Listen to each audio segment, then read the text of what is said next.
செய்திக்காக அப்போஸ்தலர் 26வது அதிகாரம் 24வது வசனத்தை நம்ம வாசிக்கலாம்.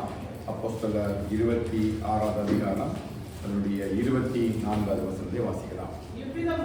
இவ்விதமாய் அவன் தனக்காக உத்தரவு சொல்லுகையில் பவுலே, நீ பிதற்றுகிறாய், அதிக கல்வி உனக்கு பைத்தியம் உண்டாக்குகிறது என்றார். அல்லேலூயா. எத்தனை வாசித்தீங்க? நீங்க எத்தனை மெசேஜ் பார்த்தீங்க? பால் பாரதி என்ன வேற யாரும் 2 பேரும் போடுறாங்க, மீதியாரும் பார்க்கலைன்னு நினைச்சேன். எத்தனை வாசித்தீங்க? பார்த்தீங்களா? வாசிக்கலையா? வாசித்தவரே வாசிக்காதவரே கர்த்தர் ஆசீர்வதிப்பாராக. ஆமென். நம்ம கேட்க போற செய்தி என்ன அப்படின்னா, பவுலின் பிதற்றலும் அகரிப்பா ராஜாவுடைய விசுவாசம். சொல்லுங்க, பவுலுடைய பிதற்றலும் அகரிப்பா ராஜாவுடைய விசுவாசம். அப்போஸ்தலன் பவுல் சிறைசாலையிலே கைதியாக வைக்கப்பட்டிருக்கிற நேரத்தில் அகரிப்பா ராஜா அங்கே வருகிறார். அகரிப்பா ராஜாவுக்கு முன்பதாக அப்போஸ்தலன் பவுலை கொண்டு நிறுத்துகிறார்கள். அப்புறம் அவனுக்கு உத்தரவான பொழுது தன்னுடைய நியாயத்தை, எதற்காக தான் இங்கே கைது செய்து அடைக்கப்பட்டிருக்கிறார் என்பதையும், என்ன நோக்கத்துக்காக அங்கே இருக்கிறார் என்கிற காரியத்தையும் தனக்காக பேசும்படி உத்தரவாகிறதுனால அது அகரிப்பா ராஜாவுக்கு முன்னாடி என்ன சொல்றார், தன்னுடைய உத்தரவான காரியங்களை எல்லாம் சொல்கிறார். அப்படி உத்தரவை சொல்லக்கூடிய நேரத்தில் இந்த அகரிப்பா ராஜா உரத்த சத்தமாய் பேசுகிறார். பவுலே, நீ பிதற்றுகிறாய், அதிக கல்வி உனக்கு பைத்தியம் உண்டாயிருக்கிறது. ஆமென். இந்த வசனத்தை தான் நம்ம முழுசா தியானிக்க போறோம். எதற்காக இந்த அகரிப்பா ராஜா அப்போஸ்தலன் பவுலை பார்த்து இப்படி ஒரு குற்றச்சாட்டை வைக்க வேண்டும்? பிதற்றுகிறாய் என்பதும் பைத்தியமாய் இருக்கிறது என்பதை சொல்லும் பொழுது நிச்சயமாய் அது ஒரு சாதாரணமாக ஒரு மனிதனால் ஏற்றுக்கொள்ளப்படக்கூடிய காரியமே அல்ல. ஒரு மனிதனை பார்த்து அவர் பைத்தியமாய் இருக்கிறான் என்பதையும் அவர் மனநிலை பாதிக்கப்பட்டவனாய் இருக்கிறான் என்பதை குறித்து பேசும் பொழுது நிச்சயமாய் யாரால் என்ன செய்ய முடியாது, அதை ஏற்றுக்கொள்ள முடியாத காரியம். ஆனால் அப்போஸ்தலன் பவுல் சுவிசேஷத்தின் நிமித்தம் இதற்காக கட்டப்பட்டிருக்கிறார். எதற்காக? சுவிசேஷத்தின் நிமித்தம் இந்த அவமானத்தையும் நிந்தையையும் ஏற்றுக்கொள்கிறார். ஹல்லேலூயா. ஊழியத்தின் நிமித்தமாக ஒரு பெரிய அவப்பெயரை அவன் சம்பாதிக்கிறான். அதுதான் அவனுக்கு கொடுக்கப்படுகிற பட்டம். அவனுக்கு பைத்தியம். பவுல் பைத்தியம் பிடித்தவர் என்று. ஆனால் வேதத்தினுடைய வரலாறுகளை நாம் ஆராய்ந்து பார்ப்போம் என்று சொன்னால் 3 மிஷனரி ஊழிய பிரயாணங்களை பவுல் வெகு வேகமாக முடித்து அநேக சபைகளை நிறுவி அநேக பேருக்கு பயனுள்ள மனுஷராக, விசேஷமாக புறஜாதியாருக்கு சுவிசேஷத்தை அறிவிக்கும்படி, ரட்சிப்பை கொண்டு போகும்படி, மீட்பை கொண்டு போகும்படி பரலோகத்தின் தேவனால மிகவும் அதிகமாக விலையேற பெற்ற பாத்திரமாக பயன்படுத்தப்பட்டவர் தான் இந்த அப்போஸ்தலன் பவுல். அத்தனை ஊழிய பிரயாணங்களை யாரும் அப்போஸ்தலன் பவுலை, யூதர்களானாலும் கிரேக்கரானாலும் யாருமே இப்படிப்பட்ட ஒரு குற்றச்சாட்டை அப்போஸ்தலன் பவுல் மீது வைக்கவில்லை. ஆனால் அகரிப்பா ராஜா தைரியமாக, அவன் ராஜா என்கிற ஒரு ஆணவத்தோடு கூட சகல அதிகாரமும் தனக்கு இருப்பதாக நினைத்து அவன் பவுலை பார்த்து சொல்கிறான், பவுலே, நீ பிதற்றுகிறாய். ஆமென். பிதற்றுகிறதுனா என்னது? உளறுகிறது. You are out of mind. உன் மனநிலை சரியில்லாதவராக நீ பேசுகிறாய். 1. 2, நீ பைத்தியக்காரனை போல பேசுகிறாய். ஆனா வேதத்துல பார்த்தா பவுலுக்கு பைத்தியம் இல்லை. அது அடுத்த வசனத்தை வாசிங்க. அதற்கு அவன், நான் பைத்தியக்காரன் அல்ல. பைத்தியக்காரன் எப்போ நம்ம என்ன சொல்லுவோம்? இவன் பைத்தியம் பிடிச்சிருந்தா அவனை கேட்டு நீ பைத்தியம் என்ன சொல்லுவான்? சொல்லுங்க, நான் பைத்தியக்காரன் அல்ல, சத்தியமும் சொஸ்த புத்தியும் உள்ள வார்த்தைகளை பேசுகிறேன் என்ற சொன்ன பவுலுடைய பெயர் என்ன? சத்தமா சொல்ல முடியல. நம்ம யாரு? உண்மையாப்பா?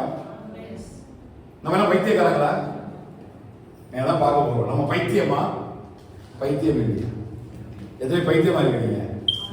சத்தம் ஒரு ஆமென் சொல்லுங்க. கிறிஸ்துவுக்காக சுவிசேஷத்தின் நிமித்தம் நம்ம எல்லாரும் பைத்தியக்காரர். அதனால ஒரு சத்தியத்தை ஆண்டவர் பேசுறாரு. இந்த வார்த்தை ஆண்டவருக்கு பேசும்பொழுது ஆண்டவருடைய கடை என்ன மெசேஜ்ல இருந்து எடுக்கிறது? சபையில போய் பவுல் பைத்தியக்காரன் சொன்னா அடிக்காம இருந்தாலும் மனுஷன் திட்டுவாங்க. அப்போ ஆண்டவர் அழகான ஒரு சத்தியத்தை அதுக்குள்ள காண்பித்தார். அதை தான் நான் பேச போறேன். யாரெல்லாம் சத்தியத்தையும் சொஸ்த புத்தியும் உள்ள வார்த்தைகள் எல்லாம் பேசுறாங்களோ அவங்க எல்லாம் உலகத்துக்கு பைத்தியக்காரங்க. வேதம் எப்படி தீர்மானிக்கிறது என்று சொன்னால், இந்த மனுஷ ஞானத்தினால அறியக்கூடிய சில காரியங்களை தேவனுடைய பிள்ளைகள் பேசும் பொழுது, இந்த தேவனுடைய பிள்ளைகளுக்கு உலகம் கொடுக்கிற பட்ட பெயர் என்னன்னு கேட்டீங்கன்னா பைத்தியம்.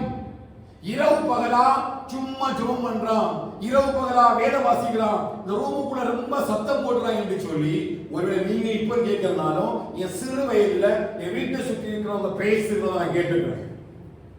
பெந்தேகோஸ்து காலங்களில் பைத்தியம் முடிச்சிருச்சு. தாலி எடுத்துட்டு வீட்டுக்குள்ள உட்கார்ந்து ராத்திரி எல்லாம் பாடுறாங்க, துள்ளுறாங்க. விழிப்பு ஜெபம் என்கிற பேர்ல எவ்வளவோ சூழ்நிலைகளை அனுபவித்திருக்கிறேன். எவ்வளவு கஷ்டமான வார்த்தைகளை கேட்டிருக்கிறேன். என் சபைக்கு முன்பதாக, விசுவாச வீடுகளுக்கு முன்பதாக நின்று பேசின அநேக பைத்தியங்கள் இன்றைக்கு கிறிஸ்துவுக்கு பைத்தியங்களாக இருக்கிறார்கள். ஹல்லேலூயா. அவன் பவுல் எதை பேசுறாரு? சத்தியத்தையும் சொஸ்த புத்தி உள்ள வார்த்தைகளையும் பேசும் பொழுது உலகத்தில் நமக்கு எல்லாம் வச்சிருக்கிற பேர் என்னது? உங்களை பைத்தியம் சொல்றாங்களா? உங்களை பைத்தியம் ஏதாவது சொல்றாங்களா? ஐயா இவன் யாருமே பேச மாட்டேங்கிறா, இவனோட வாழ்க்கையே இப்ப மாறிடுச்சு, இவ பழையது போல பேசுறது இல்ல, நம்முடைய எந்த விதமான ஃபெலோஷிப் வைக்கிறது இல்ல, இவ ஆளு கொஞ்சம் கொஞ்சமா மாறிட்டு இருக்கிறா, இவனோட மைண்ட் கொஞ்சம் மாறி இருக்குன்னு யாராவது சொல்றாங்களா? somebody say you are out of mind, be happy. தேவனுடைய பார்வையில நீங்க விலையேற பெற்றவர்கள், உலகத்துடைய பார்வையில நீங்க தான் பைத்தியக்காரர்கள். ஹல்லேலூயா. இப்படி இந்த பைத்தியங்களை எல்லாம் குறிச்சு ஆராய்ந்து பார்க்கும் பொழுது பழைய பாட்டு காலத்துல ஒரு பைத்தியத்தை பார்க்கிறோம். யோபு 2வது அதிகாரம் அவருடைய 10வது வசனத்தை வாசிக்க பார்க்கலாம். யோபு 2வது அதிகாரம் அவருடைய 10வது வசனத்தை வாசிக்க பார்க்கலாம். அதற்கு அவன் நீ பைத்தியக்காரி பேசுகிறது போல பேசுகிறாய். தேவன் கையிலே நன்மையை பெற்ற நாம் தீமையையும் பெற வேண்டாமோ? தேவன் கையில நன்மையை பெற்ற நாம் தீமையையும் பெற வேண்டாம். ஆனா இந்த உலகத்துல தேவன் கையில எதை மட்டும் எதிர்பார்க்கிறாங்க? சத்தமற்ற எனக்கு கவனிங்க. நீங்க குறவு நோட் பண்ணிட்டு வாசிங்கன்னா இது கொஞ்சம் பைத்தியமான மெசேஜ், ரொம்ப ஆழமா கேட்டாதான் புரியும். இப்ப யோபுட மனைவியை பாருங்க, குடும்பமா ஆண்டவர் ஆராதிக்கிறவர், நிச்சயமா 2 பேரும் சேர்ந்து ஜெபம் பண்ணிருப்பாங்க, 2 பேரும் கைப்பிடிச்சு ஜெபம் பண்ணிருப்பாங்க, ஒரு வீட்டுக்கு ஆலயத்துக்கு போயிருப்பாங்க, குடும்ப ஜெபம் பண்ணிருப்பாங்க. அதிகாரமே யோபு தன் பிள்ளைகளுக்காக அவர்களை பாவம் செய்திருப்பார்கள் சொல்லி பலியிட்டு அவருடைய பாவத்திற்காக முழங்கால் படியிட்டு தேவ சமூகத்தில் ஜெபிக்கிற ஒரு ஜெப வீரன் இந்த யோபு. யோபுடைய மனைவி சூழ்நிலை மாறணும்னு சொல்றா, தேவனை தூஷித்து. இது உலக மனுஷன் பார்க்கும் பொழுது எப்படி இருக்கும்? எப்படி இருக்கும்? நீங்க சூழ்நிலை மாறினால, கஷ்டம் மாற நேரம், பிரச்சனை வரக்கூடிய நேரம், பலவீனம் வரும்பொழுது, சுகவீனம் வரும்பொழுது, சூழ்நிலை மாறும் பொழுது எப்படி நாம் தேவ சமூகத்தை கையாளுகிறோம்? நம்முடைய முற்பிதாக்களாகிய இஸ்ரவேல் ஜனங்கள் வனாந்திரத்தில் நடந்து வந்து எல்லா சூழ்நிலைகளையும் அவர்கள் இழந்து, தாகத்துக்கு தண்ணீர் இல்ல, மாறானுடைய தண்ணீர் கசப்பாய் இருக்கிறது, சாப்பிடுவதற்கு ஆதாரம் இல்லை என்று சொல்லி முறுமுறுத்து ஓடிக்கொண்டிருக்கிறார்கள். அதே வகையில தான் யோபுடைய மனைவி காணப்படுறார். யோபுடைய மனைவிக்கு இந்த சூழ்நிலை பார்க்கும்போது அவரால் என்ன செய்ய முடியல, ஏற்றுக்கொள்ள முடியல. எப்படி அகரிப்பா ராஜா ஒரு காரியத்தை புரிஞ்சிருந்தானோ அதை போலதான் இந்த யோபுடைய மனைவியுடைய சிந்தனையும். ஏன் அப்படின்னா, இப்ப பவுலை எதற்கு அகரிப்பா ராஜா பைத்தியத்தை போல பேசுகிறார் என்று சொன்னால், அவன் தேவன் தன்னை ரட்சித்ததையும் உயிர்த்தெழுந்த காரியத்தையும் இயேசு கிறிஸ்து பண்ணின வாக்குத்தத்தத்தையும் வரப்போகிற காரியத்தையும் குறித்து பேசின பொழுது அவன் அவை தன்னுடைய சுயமான ஞானத்தினால் ஆராய்ந்து பார்த்த பொழுது அவனுடைய ஞானத்திற்கு எல்லாம் அப்பாற்பட்டவைகள், மனுஷ ஞானத்தினாலே ஏற்றுக்கொள்ள முடியாத ஒரு காரியத்தை அப்போஸ்தலனாகிய பவுல் பேசுகிறான். இது அகரிப்பா ராஜாவுக்கு தெரியும். அப்போஸ்தலனாகிய பவுல் நன்கு படித்தவர், கமாலியனுடைய பாதத்தின் அருகே இருந்து நன்றாக படித்தவர், நியாய பிரமாணத்தை தெளிவாக கற்றறிந்தவர், விசுவாச பிரமாணத்தை அறிந்த ஒரு அப்போஸ்தலனாகிய பவுல் தன்னுடைய படிப்பு நிமித்தம் தேவையில்லாத காரியத்தை விசுவாசம் என்கிறதான ஒரு மாயை நம்பி பிதற்றிக் கொண்டிருக்கிறானோ என்கிற சந்தேகம் யாருக்கு வந்தது? அகரிப்பா ராஜாவுக்கு வந்தது. ஹல்லேலூயா. இதே கண்ணோட்டத்தோட நம்முடைய யோபின் மனைவியை பாத்தீங்க அப்படின்னா, நல்ல நன்மைகள் கிடைக்கும் பொழுது, ஆடு மாடுகளும் ஒட்டகங்களும் பிள்ளைகளும் சம்பத்து எல்லாம் இருந்த பொழுது ஆண்டவரை ஆராதித்த அவளுக்கு தேவனுடைய கரத்திலிருந்து ஒரு தீமை வந்த பொழுது அவளால அதை ஏற்றுக்கொள்ள முடியவில்லை. ஹல்லேலூயா. உலக ஞானத்தோடு கூட நம்ம இந்த வேதத்தை ஆராய்ந்து பார்க்கும் பொழுது நிச்சயமா இது ரட்சிக்கப்படுபவர்களுக்கு தான் தேவ பரணமா இருக்குமே தவிர கெட்டு போகிறவர்களுக்கு. அதனால பவுல் கொரிந்து சபைக்கு எழுதுறாரு, சிலுவை பற்றிய உபதேசம் கெட்டு போகிறவர்களுக்கு பைத்தியமும், ரட்சிக்கப்படுகிற நமக்கோ 1:1 நினைக்கிறேன், ரட்சிக்கப்படுகிற நமக்கோ இந்த சிலுவையை பற்றிய உபதேசம் தேவ பலனா இருக்கிறது. ஹல்லேலூயா. ஆனா இந்த யோபுடைய மனைவினால ஏற்றுக்கொள்ள முடியல. ஆனா யாரால ஏற்றுக்கொள்ள முடிஞ்சது? ஆமென் சொல்ல போகலாம். யோபுக்காரர் ஆமென் சொல்லணும். அந்த காலத்துல அவ்வளவு தெளிவான ஒரு சத்தியத்தையும் சொஸ்த புத்தியுள்ள ஒரு மனுஷனை ஆண்டவர் ஊற்று தேசத்துல வச்சிருந்தாங்க. ஹல்லேலூயா. என்ன இருந்தது? சத்தியம் இருந்தது, சொஸ்த புத்தி இருந்தது. என்ன இருந்தது? தன்னுடைய எல்லா காரியத்திற்கும் ஆண்டவராகிய தேவனே காரணம். அவர் சொல்றாரு, தேவன் செய்ய நினைத்தது ஒரு நாளும் தடைபடாது என்பதை நான் அறிந்திருக்கிறேன். இதுதான் சத்தியமும் சொஸ்த புத்தியும் உள்ள வார்த்தைகள். இந்த வார்த்தைகள் ஒரு தேவ பிள்ளைகளிடத்தில் வெளிப்படும் பொழுது உலகத்துக்கு இது புரியாது. நீங்க ஜெபிக்கிற ஜெபம், ஆராதனை, ஆவியின் மேல வாஞ்சை, தேவனுக்காக செய்கிற கிரியைகளை எல்லாம் உலகம் பார்க்கும் பொழுது இந்த உலகம் இந்த கிரியைகளை ஒரு பொழுது ஏற்றுக்கொள்ள முடியாது. ஏன் அப்படின்னா உலகம் உங்களை பார்க்கும் பொழுது அவங்க ஞானத்துல பார்க்கறதுனால இது அவளுக்கு எப்படி மாறுதுன்னா பைத்தியமாய் மாறுது. இது விசுவாசிகளை நான் பேசிட்டு இருக்கேன். யோபு யாரு? ஒரு விசுவாச குடும்பம். அவரோட மனைவி ஒரு விசுவாசி. அப்ப அப்படியே இருந்து வருகிறவர்களுக்கு கூட அந்த தேவனிடத்திலிருந்து வருகிற காரியத்தை அவர்களால் ஏற்றுக்கொள்ள முடியவில்லை. ஹல்லேலூயா. அதனால யோபு சொன்னாரு, அவர் என்னை கொன்று போட்டாலும்,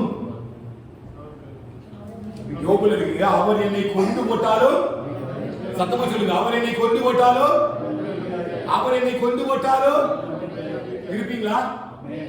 இருக்க முடியுமா?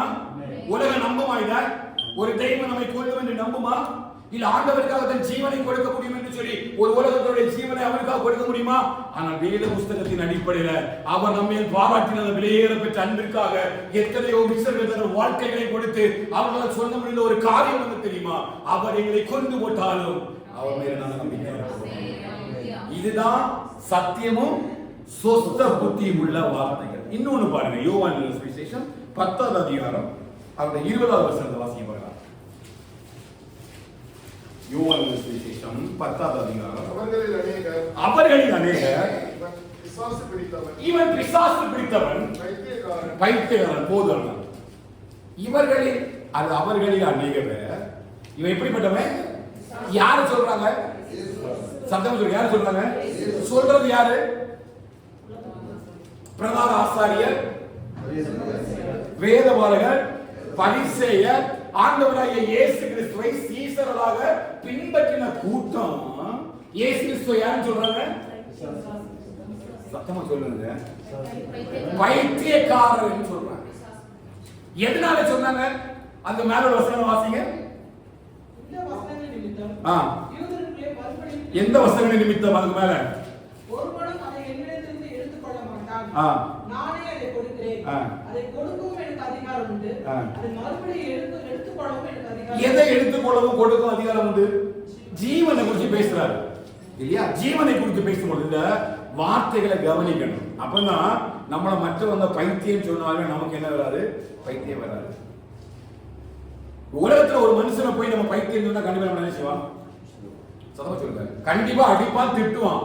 ஆனா மற்ற உலக மனிதர்கள் நம்ம பைத்தியம் என்று சொல்லும் பொழுது நம்ம ஆமைன்னு சொல்லி கடந்து போவதற்கு கத்துட்டு வந்திருக்கிறாரு. ஏன்னா நமக்கே தெரியும், நம்ம சொல்லுங்க, யாருமே சொல்ல மாட்டேங்கிறீங்க. நமக்கு எல்லாம் தெரியும், நம்ம யாரு? யாருக்காக? கிறிஸ்துவுக்காக. ஆனா உலகத்துல ஒரு மனுஷன் அப்படி சொன்னா ஏற்றுக்கொள்ள மாட்டான். ஆனா தேவனுடைய பிள்ளைகளுக்கு கொடுக்கப்பட்ட மிகப்பெரிய ஒரு கிருபை என்னன்னா, இதை நீங்க எவ்வளவு வேணாலும் பைத்தியம் சொல்லுங்க, நான் கிறிஸ்துவுக்கு பைத்தியக்காரராக காணப்படுகிறேன். ஹல்லேலூயா. ஏன்னா கிறிஸ்துவ நிமித்த மனிதரை எந்த சூழ்நிலையிலும் கிறிஸ்துவை விட்டு விலகாதபடிக்கு கர்த்தர் எங்களுக்கு ஒரு பெரிய சத்தியத்தையும் ஒரு சொஸ்த புத்தி உள்ள ஒரு வார்த்தையும் கர்த்தர் எங்களை வச்சிருக்கிறாரு. எத்தனை முறை பைத்தியம் என்று அழைத்தாலும் நாங்கள் பேசுகிற வார்த்தைகள் எல்லாமே சத்தியமும் சொஸ்த புத்தியும் உள்ள வார்த்தைகளாக தான் இருக்கு. விசுவாசிக்கிறீங்களா? ஆமென். விசுவாசிக்கிறீங்களா? ஆமென். ஹல்லேலூயா. ஆண்டவராகிய இயேசு கிறிஸ்துவை என்ன சொல்லிட்டாங்க? பைத்தியம் சொல்லிட்டாங்க. மனநிலை சரியில்லாதவன், மனநிலை பாதிக்கப்பட்டவன் என்று சொல்லி ஆண்டவராகிய இயேசு கிறிஸ்துவுக்கு பைத்தியக்காரன் என்ற பெயரை கொடுத்தார்கள். அதனால அப்போஸ்தலனாகிய பவுல அகரிப்பா ராஜா பைத்தியம் என்று சொல்றதுல எந்த தப்பும் இல்லை. ஆமென். அகரிப்பா ராஜா அந்த வார்த்தைகளை கேட்ட பொழுது, இப்ப 26வது அதிகாரத்துல வந்தீங்க அப்படின்னா, இது அப்போஸ்தலனாகிய பவுல் அகரிப்பா ராஜாவுடைய உத்தரவை பெற்றுக்கொண்டு அவர் சில காரியங்களை, தரிசனங்களையும், அவர் தேவன் மேல் வைத்திருக்கிற விசுவாசத்தையும், வாக்குத்தத்தத்தையும், கர்த்தர் சொன்ன வார்த்தைகளையும் அவருக்கு சொல்ல முற்படும் பொழுதுதான் இப்ப அகரிப்பா ராஜா சத்தமா பேசுறார். இப்ப 24வது வசனம் வாசிக்க மறுபடியும். இவ்விதமாய் அவன் தனக்காக உத்தரவு சொல்லுகையில் பெஸ்து உரத்த சத்தமாய். எப்படி? பெஸ்து உரத்த சத்தமாய். இப்ப யாருக்கு பைத்தியம்? இப்ப யாருக்கு பைத்தியம்? பெஸ்து அமைதியா பேசிட்டு இருக்கான். அமைதியா அப்போஸ்தலனாகிய பவுல் உத்தரவு சொல்றான். அப்ப பெஸ்து என்ன சொல்லிருக்கணும்? பைத்தியம் எப்படி சத்தம் போடும்? ஆமென். கவனிக்கிறீங்களா? வசனத்திலே இருக்குது. Was itself was who is man. உரத்த சத்தம் அமைதியா கேட்டுட்டு இருந்தவன், பவுலே நீ பிதச்சுகிறாயப்பா, உன்னுடைய வாதம் சரியில்லாத வாதம் என்று சொல்லி அவன் சாதாரணமாக சொல்ல வேண்டிய வேதம் கொடுக்க வேண்டிய என்ன பண்ணுது? பெஸ்து உரத்த சத்தமா இவனுக்கு என்ன பண்ணுச்சு? இந்த வார்த்தைகளை கேட்டு, வசனங்களை கேட்டு, சத்தியத்தை கேட்டும் பொழுது இவனுக்குள்ள இருக்கிற பிசாசு சொல்லுது, பவுலே நீ பிதச்சுகிறாய். ஹல்லேலூயா. தேவ பிள்ளைகளுக்கு விரோதமாய் சில அகரிப்பா ராஜா பேசக்கூடிய நேரத்துல இதுதான் இங்க நடக்கும். ஹல்லேலூயா. சில பேர் எழுப்பி நமக்கு விரோதமா என்ன சொல்லுவாங்க? சத்தமா பேசுவாங்க. நமக்கு விரோதமா அவமானமான நிந்தையான வார்த்தைகளை பேசுவாங்க. சூழ்நிலைகளை வேற மாதிரி பிசாசு சில பேரை வைத்து எழுப்பி விடுவான். காரணம் நமக்கு இல்ல பைத்தியம். பைத்தியம் யாருக்கு? சத்தமா சொல்லுங்க. பைத்தியம் யாருக்கு? பெஸ்துவுக்கு. பெஸ்து தான் அமைதியா இருந்த பெஸ்து தான் சொல்றான், சத்தமா போடுறான். அமைதியா பேச வேண்டியவன் அமைதியா தான் பேசிட்டு இருக்கிறான். தேவனுடைய வார்த்தையே சத்தியத்தை அவன் தெளிவாக அப்போஸ்தலனாகிய பவுல் பேசுகிறான். ஆனா அதை கேட்டு கொண்டிருந்தவனுக்கு உள்ள இந்த பிசாசு சொல்லுது, பவுலே நீ பிதற்றுகிறாய், நீ பைத்தியக்காரனை போல பேசுகிறாய். இப்ப பவுலுக்கு புரிஞ்சிருச்சு, சிலுவை பற்றிய உபதேசம் கெட்டு போற பெஸ்துக்கு தான் பைத்தியமா இருக்கிறதே தவிர இதை பேசுகிற எனக்கு தேவன் பலனாக இருக்கிறார். சத்தமுறாம சொல்லுவாங்க, சத்தமுறாம சொல்லுவாங்க. எல்லா இடத்துலயும் சத்தியத்தை தைரியமா பேசுங்க. போகிற இடங்களெல்லாம் சத்தியத்தை தைரியமா பேசுங்க. நீங்க பெற்றுக்கொண்டதை எவ்வளவு சத்தமா சொல்ல முடியுமோ அவ்வளவு சத்தமா, எவ்வளவு ராஜாக்கள் முன்னிலைனாலும் சரி, எவ்வளவு பெரிய ஆட்கள் இருந்தாலும் சரி, எந்த கூட்டமா இருந்தாலும் சரி, சத்தமா கர்த்தர் உங்களுக்கு வச்சிருக்கிற ரட்சிப்பை தைரியமா சொல்லுங்க. ஒருவேளை அவங்க உங்களை பைத்தியம் சொன்னாலும் உங்களுடைய உள்ளத்து ஆண்டவர் சொல்லுவாரு, இல்ல நீ சத்தியத்தையும் சுஸ்த புத்தியும் உள்ள வார்த்தைகளை பேசுகிறாய், கர்த்தர் உண்மையில நிறைவாயிருக்கிறார். பவுல் இந்த 26வது அதிகாரத்துல அவர் சொல்லிருந்தாரு சில காரியங்களை தான் பார்க்க. எதற்காக இந்த பெஸ்து திடீர்னு கத்துக்கிறார் அப்படின்னு தான் நம்ம பார்க்க போறோம். ஆமென். இந்த அகிரிப்பா ராஜா ஏரோது ராஜாவுடைய கொள்ளு பேரு. ஏரோது ராஜா யாருன்னு கேட்டீங்கன்னா, இயேசு கிறிஸ்து பிறந்த காலத்துல அந்த 2 வயதுக்கு உட்பட்ட குழந்தைகளாக கொள்ளும்படி வந்த அந்த ஏரோது ராஜாவுடைய கொள்ளு பேர் தான் இந்த அகிரிப்பா ராஜா. இந்த அகிரிப்பா ராஜாவு சிறு வயதா இருக்கும் போதே அவருடைய தகப்பனார் ஜூலியஸ் அகிரிப்பா இறந்து போயிடுறாரு. அதனால உடனடியாக இவரை பட்டத்துக்கு கொண்டு வர முடியாத காரணத்தினால மறுபடியும் ரோம பேரரசுடைய ஆட்சி அந்த இடத்துக்கு இவருடைய வயது வந்த பிறகு இவரை ராஜாவாக அங்கே வைக்கிறார்கள். அதனால இவர் ரோம பேரரசோடு கூட இணைந்தவனாக அந்த ரோமனுக்குரிய எல்லா காரியங்களையும் அறிந்து எருசலேம் ஆலயத்தில் யார் பிரதான ஆசாரியராக செயல்பட வேண்டும், யார் பிரதான ஆசாரியராக தலைமைத்துவம் அடைய வேண்டும் என்பதான எல்லா காரியத்தை குறித்தும் இந்த அகிரிப்பா ராஜாவுக்கு தெளிவான ஒரு சிந்தனை உண்டு. அதனாலதான் அந்த 26வது அதிகாரத்துல அவர் 2வது வசனத்தை வாசிக்க பார்க்கலாம். அகிரிப்பா ராஜாவே,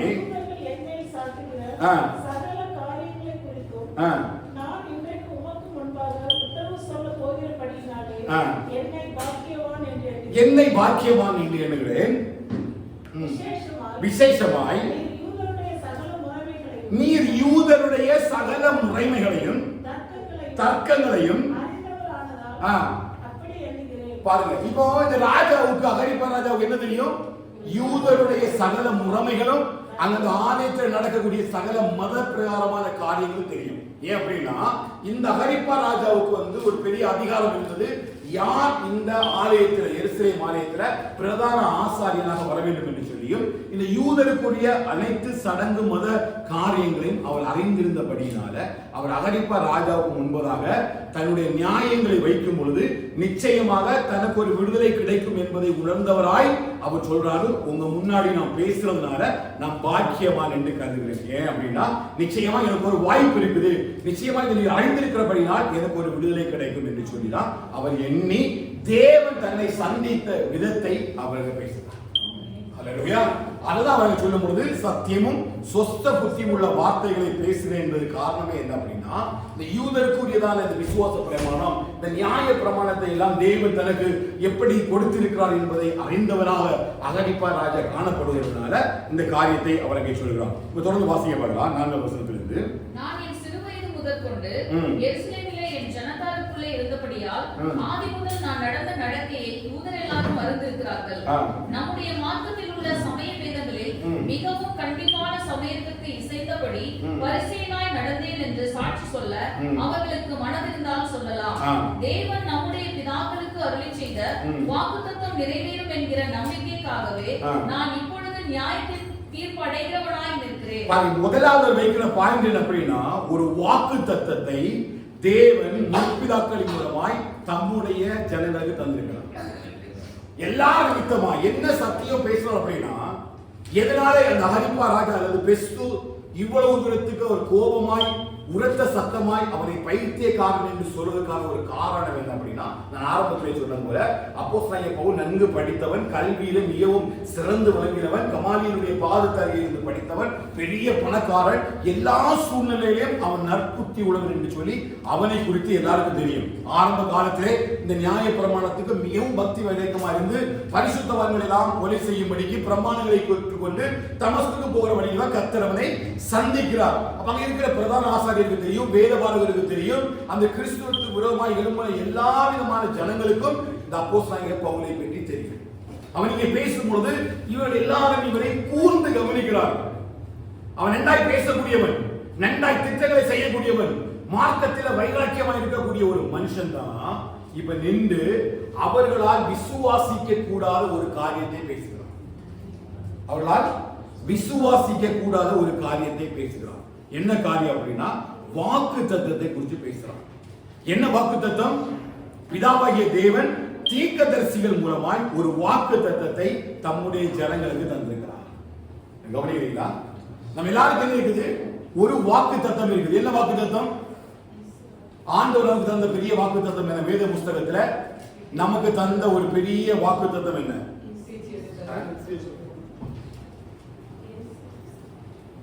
பெரிய ஒரு வாக்கு தத்தம் வேத புஸ்தகத்துல உங்களுக்கு வேணும் கொடுக்கப்பட்ட ஒரு விலையேறப்பட்ட ஒரு வாக்கு தத்தம். நித்திய ஜீவனை தருவேன் என்பதே அவர் நமக்கு தந்த ஒரு பெரிய வாக்கு தத்தம். சொல்லுங்க, ஒரு நாளும் மறக்க கூடாது.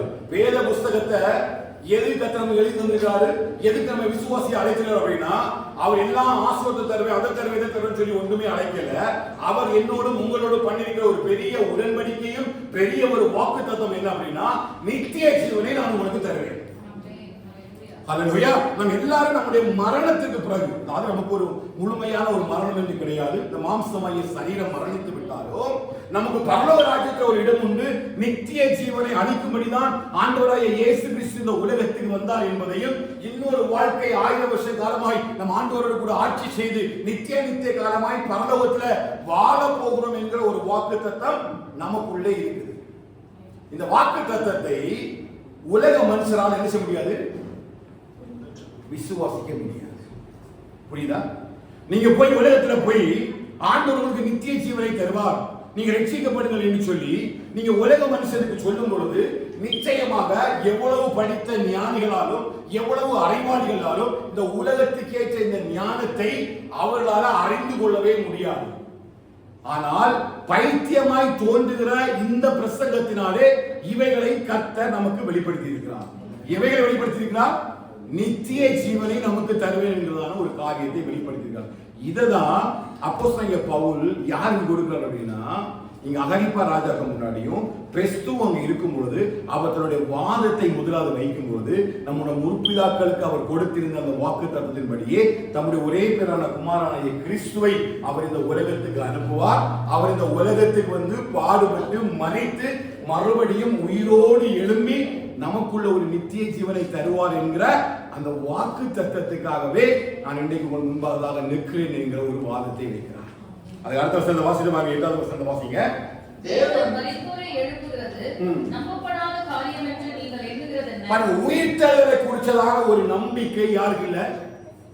அந்த ஜனங்களுக்கு யாருக்குமே இல்ல. பிரதான ஆசாரியனுக்கு இல்ல, வேதபாரகனுக்கு இல்ல, பரிசேயனுக்கு இல்ல, ஆண்டவராகிய இயேசுவை பின்பற்றுகிற எந்த சீசருக்கும் இல்ல, அகரிப்பா ராஜாவுக்கு இல்ல, பெஸ்துவுக்கும் இல்ல. மரித்தவர்கள் மரித்து போவார்கள், இன்னொரு வாழ்க்கை இந்த உலகத்தில் இல்லை என்கிறதான ஒரு பெரிய ஒரு வாதமும் நம்பிக்கையும் தான் அந்த தேசத்தில் காணப்பட்டது. ஹல்லேலூயா. இரண்டாவது வாதம் என்ன? நியாயப்பிரமாணத்தின் மூலம் மட்டும்தான் ரட்சிப்பு உண்டாகும். அந்த மோசேயுடைய பிரமாணத்தின்படி நடக்கிறவர்கள் மட்டும்தான் நம்ம நீதிமானாய் மாற்ற முடியும் என்கிற ஒரு காரியத்தையும் ஆண்டவராகிய இயேசு கிறிஸ்துவை அவர் இரட்சகராக ஏற்றுக்கொள்ளவில்லை. அவர் ஒரு மனிதர், அவர் பிசாசு பிடித்தவர், அவர் பைத்தியக்காரர் என்கிற ஒரு வாதத்தையும் வைத்து இந்த யூதர்கள் அவனுக்கு விரோதமாய் குற்றம் சாட்டுவேன். பவுல் என்று முதலாவது வார்த்தை சொல்கிறார். இல்ல, கர்த்தர் ஒரு வாக்குத்தத்தத்தை நம்ம மேல வச்சிருக்கிறார். ஹல்லேலூயா. இதுதான் முதலாவது சத்தியம் நம்முடைய வாழ்க்கையில தெரிஞ்சிருக்கணும். என்ன அப்படின்னா, கர்த்தர் நமக்குன்னு சொல்லி ஒரு வாக்குத்தத்தத்தை வச்சிருக்கிறார். என்ன வாக்குத்தத்தம்னா, நித்திய ஜீவனை நிச்சயமாய் தருவார். அது எப்படி தருவார்? தம்முடைய ஒரே பேரானாகிய குமாரனாகிய இயேசு கிறிஸ்துவை விசுவாசிக்கிறவன் எவனோ ஒருவனும் கெட்டு போகாமல், எப்படி ஒருவனை கெட்டு போகாமல் நித்திய ஜீவனை அடையும்படிக்கு யாரை தந்தறினார்? யாரை தந்தறினார்? இயேசு கிறிஸ்துவை விசுவாசிக்கிறீங்க. இன்னைக்கு நம்ம நிற்கிறதுக்கு நிர்மூலமாக இருக்கிற பெரிய கிருபையே என்ன அப்படின்னா அந்த இயேசு கிறிஸ்து தான். ஆமென். அவர் இல்லாம நம்ம வாழ்க்கையில ஒன்றுமே இல்லை. அவர் இல்லாம, இயேசு கிறிஸ்து இல்லாம நம்முடைய வாழ்க்கையில ஒன்றுமே இல்லை. பவுல் சொல்றாங்க, என் கல்வி எல்லாம் பெருசு இல்ல, தேவனை அறிகிற அறிவின் மேன்மைக்காக நான் எல்லாவற்றையும் குப்பையும் நஷ்டமும் என்று கருதுகிறேன். இது ஒண்ணு எனக்கு பெரிய காரியம் இல்லை. பெஸ்துவே, தேவன் தம்முடைய முற்பிதாக்களுக்கு வாக்குத்தத்தம் பண்ணின அந்த இயேசு கிறிஸ்துவின் உயிர்த்தெழுதலின் மூலமாய் கர்த்தர் என்னை ரட்சித்திருக்கிறார் என்ற சாட்சிய பவுல் முன்னாடி பேசுறாங்க. உலக இந்த ரட்சிப்பை குறித்து கேட்கும் பொழுது பவுல் என்ன சொல்லுது? உலகம் என்ன சொல்லுது நம்மள? நீங்க போய் சொல்லி பாருங்க, வேத வசனத்தின்படி வாழ்ந்தாதான் பரலோக ராஜ்யத்துக்கு போக முடியும். பரிசுத்தமா வாழ்ந்தாதான் நீங்க ஆண்டவருக்கு போக முடியும். ஆவிக்குரிய ஆராதனை இருந்தாதான் நீங்க ஆண்டவருடைய பரலோக ராஜ்யத்துல பிரவேசிக்க முடியும். நீங்க ஊர்ல போய் சொன்னீங்கன்னா என்ன சொல்லுவாங்க? இப்ப வெளியில போய் நீங்க சொல்லுங்க, வேத வசனம் இல்லாம நம்மளால பரிசுத்தமா வாழவே முடியாது. சத்திய வசனம் இல்லாம நம்ம தேவனை நெருங்க முடியாது. வேத வசனம் மட்டும்தான் வாழ்க்கையில நமக்கு விடுதலை கொண்டு வர முடியும். வேத வசனத்தின் மூலமா மட்டும்தான் அந்த ஆண்டவராகிய இயேசுவை தரிசிக்க முடியும். அல்லேலூயா. சொன்னது போல பரிசுத்த ஆவியானவர் பேசும் பொழுது இந்த வேத புஸ்தகத்தில் எடுத்து இந்த பரிசுத்த ஆவியானவரை யாரும் மகிமைப்படுத்துவார்? இயேசு கிறிஸ்து தான் மகிமைப்படுத்துவார். இந்த வார்த்தை நமக்குள்ள இருக்கும் பொழுதுதான் யார் மகிமைப்படுறா? யார் மகிமைப்படுறா? இயேசு மகிமைப்படுறா. அப்படி உங்க மூலமா இயேசு மகிமைப்பட தொடங்கும் பொழுது உலகம் உங்களுக்கு தரக்கூடிய பேர் என்னன்னு கேட்டீங்கன்னா, ஹல்லேலூயா. இந்த பேரை நிறைய நம்ம வாங்கணும். வீட்டுல குடும்பத்துல சுற்றி இருக்கிறவங்க நம்மளை பார்த்து என்ன சொல்லணும்? பைத்திய. அந்த அளவுக்கு நீங்க தேவனுடைய ராஜ்யத்திற்காக எழும்ப வேண்டும். அந்த அளவுக்கு தேவனுடைய ராஜ்யத்திற்காக நீங்க எழும்ப வேண்டும். எப்படி எழும்பணும்னா வேத வசனத்தின் மூலமா நீங்க எழும்பணும். அதுதான் இங்க பவுல் சொல்ற காரியம். நான் பைத்தியக்காரன் அல்ல, எனக்கு நன்றாக தெரியும் நான் பேசுகிற வார்த்தை சத்தியம். இயேசு கிறிஸ்துவே சத்தியமாக இருக்கிறார், அந்த ஆவியானவரே சத்தியமாக இருக்கிறார். ஒரு பொழுதோ நான் பைத்தியக்காரன் அல்ல, பைத்தியமான காரியங்கள் அல்ல. இந்த உலகத்தில் ஜீவனை கொடுக்கிற, இந்த உலகத்தில் உயிர் நீச்சி அடையப்படுகிற தேவனுடைய வார்த்தைகளை பிரசங்கிக்கிற ஒரு சத்தியமுள்ள ஒரு மனுஷன் என்பதை பவுல் அங்க சொன்ன பிறகுதான் கிறிஸ்துவுக்கு இருக்கிற ஆவி எழும்புது. இவன் பவுல் அடங்கிட்டாரு, பைத்தியக்காரனே பைத்தியமா பேசிட்டு அவனே பைத்தியம் சொல்லிட்டான். ஹல்லேலூயா. அதனால இயேசு கிறிஸ்து அவன் நடந்து போகிற பாதைகளில் எல்லாம் பிசாசு அவரை பார்த்த உடனே தேவனுடைய குமாரனே உமக்கும் எங்களுக்கும் என்ன? நீங்க போகிற பாதைகளை பிசாசு கேக்குதா? இல்ல பிசாசை பார்த்து நம்ம கேட்கிறோம்? தேவனுடைய வார்த்தை நமக்குள்ள வரும்பொழுது, சத்தியம் நமக்குள்ள வரும்பொழுது நம்ம சத்தம் போடக்கூடாது, கிறிஸ்து சத்தம் போடணும். எது விசுவாசிக்கிறீங்க? நீங்க எதிரே பார்த்து சத்தம் போடக்கூடாது, எதிரே உன்னை பார்க்க சத்தம் போடணும். ஹல்லேலூயா. நீங்க நடந்து போகும் பொழுது, நீங்க செய்யக்கூடிய எல்லா காரியத்திலையும் நீ சத்தியம் உள்ளவனாய் நடக்கும் பொழுது, சொஸ்த புத்தியா அப்படின்னா நீ பரலோகத்தின் ஆவியை தரித்து பரலோக ராஜ்யத்துக்குடைய மகனாய் வாழும் பொழுது உங்களை எதிர்த்து நிற்கிற பிசாசு சொல்லும், உனக்கும் எனக்கும் என்ன? ஹல்லேலூயா. ஹல்லேலூயா. நீ பேச வேண்டாம், பிசாசு பேசு. யார் பேசுவா? நீங்க பேச வேண்டாம். வியாதியை பார்த்து நீ பேச வேண்டாம், வியாதியை சொல்லு, ஐயோ என்னை விட்டு நான் தெரியாம உங்ககிட்ட வந்துட்டப்பா, நான் ஓடி போறேன். எப்போ நான் சத்தியம் உனக்குள்ள செயல்பட ஆரம்பிக்கும் பொழுது, சத்தியம் எங்க உண்டு அங்க விடுதலை உண்டு. சத்தியம் உள்ள ஒரு மனுஷன் ஒருவனால அடைத்து வைக்கவே முடியாது. எதுவுமே சொல்ல, வியாதியோ பலவீனமோ அவமானமோ நிந்தையோ கஷ்டமோ பாடுகளோ, ஒருபொழுது சத்திய வசனத்தை பேசுகிற, சத்திய வசனத்தை ஜீவிக்கிற ஒரு குடும்பத்தையோ எந்த ஒரு தனிப்பட்ட மனுஷனையோ வேற எந்த ஆவிகளுக்கு தொடுவதற்கு அதிகாரமே கிடையாது. சத்தம் அமைச்சோம். ஹல்லேலூயா. எல்லா சத்தியத்தை பேசுங்க. ஹல்லேலூயா. சில கிறிஸ்துவும் அகரிப்பா ராஜா உங்க உள்ள இருந்து சத்தம் போடுறீங்க. ஆமென். நீங்க பேச வேண்டும், நீங்க சத்தம் போட வேண்டாம். அதுவே உங்களை பைத்தியம் சொல்லிட்டு அந்த பைத்தியம் ஓடி போயிடும். ஆமென். ஹல்லேலூயா. அதுவே நம்ம நீ பைத்தியம், நான் உனக்குள்ள இருக்க மாட்டாப்பா, உனக்குள்ள இருக்கிற அளவுக்கு நீ நல்லவன் இல்லைன்னு சொல்லிட்டு அந்த பைத்தியமா நம்மளை விட்டு போ. எப்போ போகும்னா சத்தியமும் சொஸ்தம் உள்ள வார்த்தைகளை நீங்க பேசாம. எப்படி பேசணும்? வார்த்தைகளை பேசணும். யாருக்கு பேசணும்? முதல்ல நமக்கு பேசணும். நமக்கு நம்ம பேசணும். நம்ம வாழ்க்கையில் இருக்கிற சில கிறிஸ்துவனுடைய கிரியைகள், சில அகரிப்பா ராஜாவுடைய கிரியைகள், நம்மளை கட்டி வைத்திருக்கிற சில சிறைசாலையின் கட்டுகளுக்கு எல்லாம் முதல்ல நம்ம என்ன பேசணும் அப்படின்னா, நீ எங்களை தூடுவதற்கு அதிகாரம் உனக்கு இல்லை, நான் சத்தியமான வார்த்தைகளை பேசுறேன் சொல்லி நீங்க சத்தியமான வார்த்தைகளை பேசும்பொழுது சில கிறிஸ்துவனுடைய கிரியைகள் உங்களை விட்டு விலகி போகும். இது ஒண்ணுதான் வழி.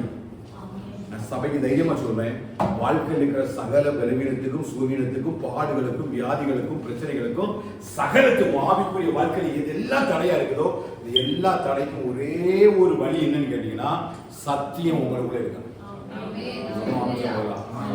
சத்தியம் உங்களுக்குள்ள இருந்தா ஒருத்தனும் உங்க முன்னாடி என்ன பண்ண மாட்டான், சத்தமா போட்டுட்டு இருக்க முடியாது. அதுதான் பவுல் சொல்றாரு, இந்த நித்திய ஜீவனை நாம் பேசுகிறதுனாலதான். அடுத்த சொல்ல பாருங்க, 9வது வாசிங்க. முன்னே நானும் நசரேயனாகிய இயேசுவின் நாமத்திற்கு விரோதமாய் அநேக காரியங்களை நடப்பிக்க வேண்டும் என்று நினைத்திருந்தேன். 7வது வாசிங்கன்னா, இரவும் பகலும் இடைவிடாமல் ஆராதனை செய்து வருகிற நம்முடைய 12 கோத்திரத்தாரும் அந்த வாக்குத்தத்தம் நிறைவேறும் என்று நம்பிக்கை இருக்கிறார்கள். அகரிப்பா ராஜாவே, அந்த நம்பிக்கை நிமித்தம் யூதர்கள் என் மேல் குற்றம் சாட்டுகிறார்கள். எதுக்கு பிசாசு மேல குற்றம் சாட்டுறான்?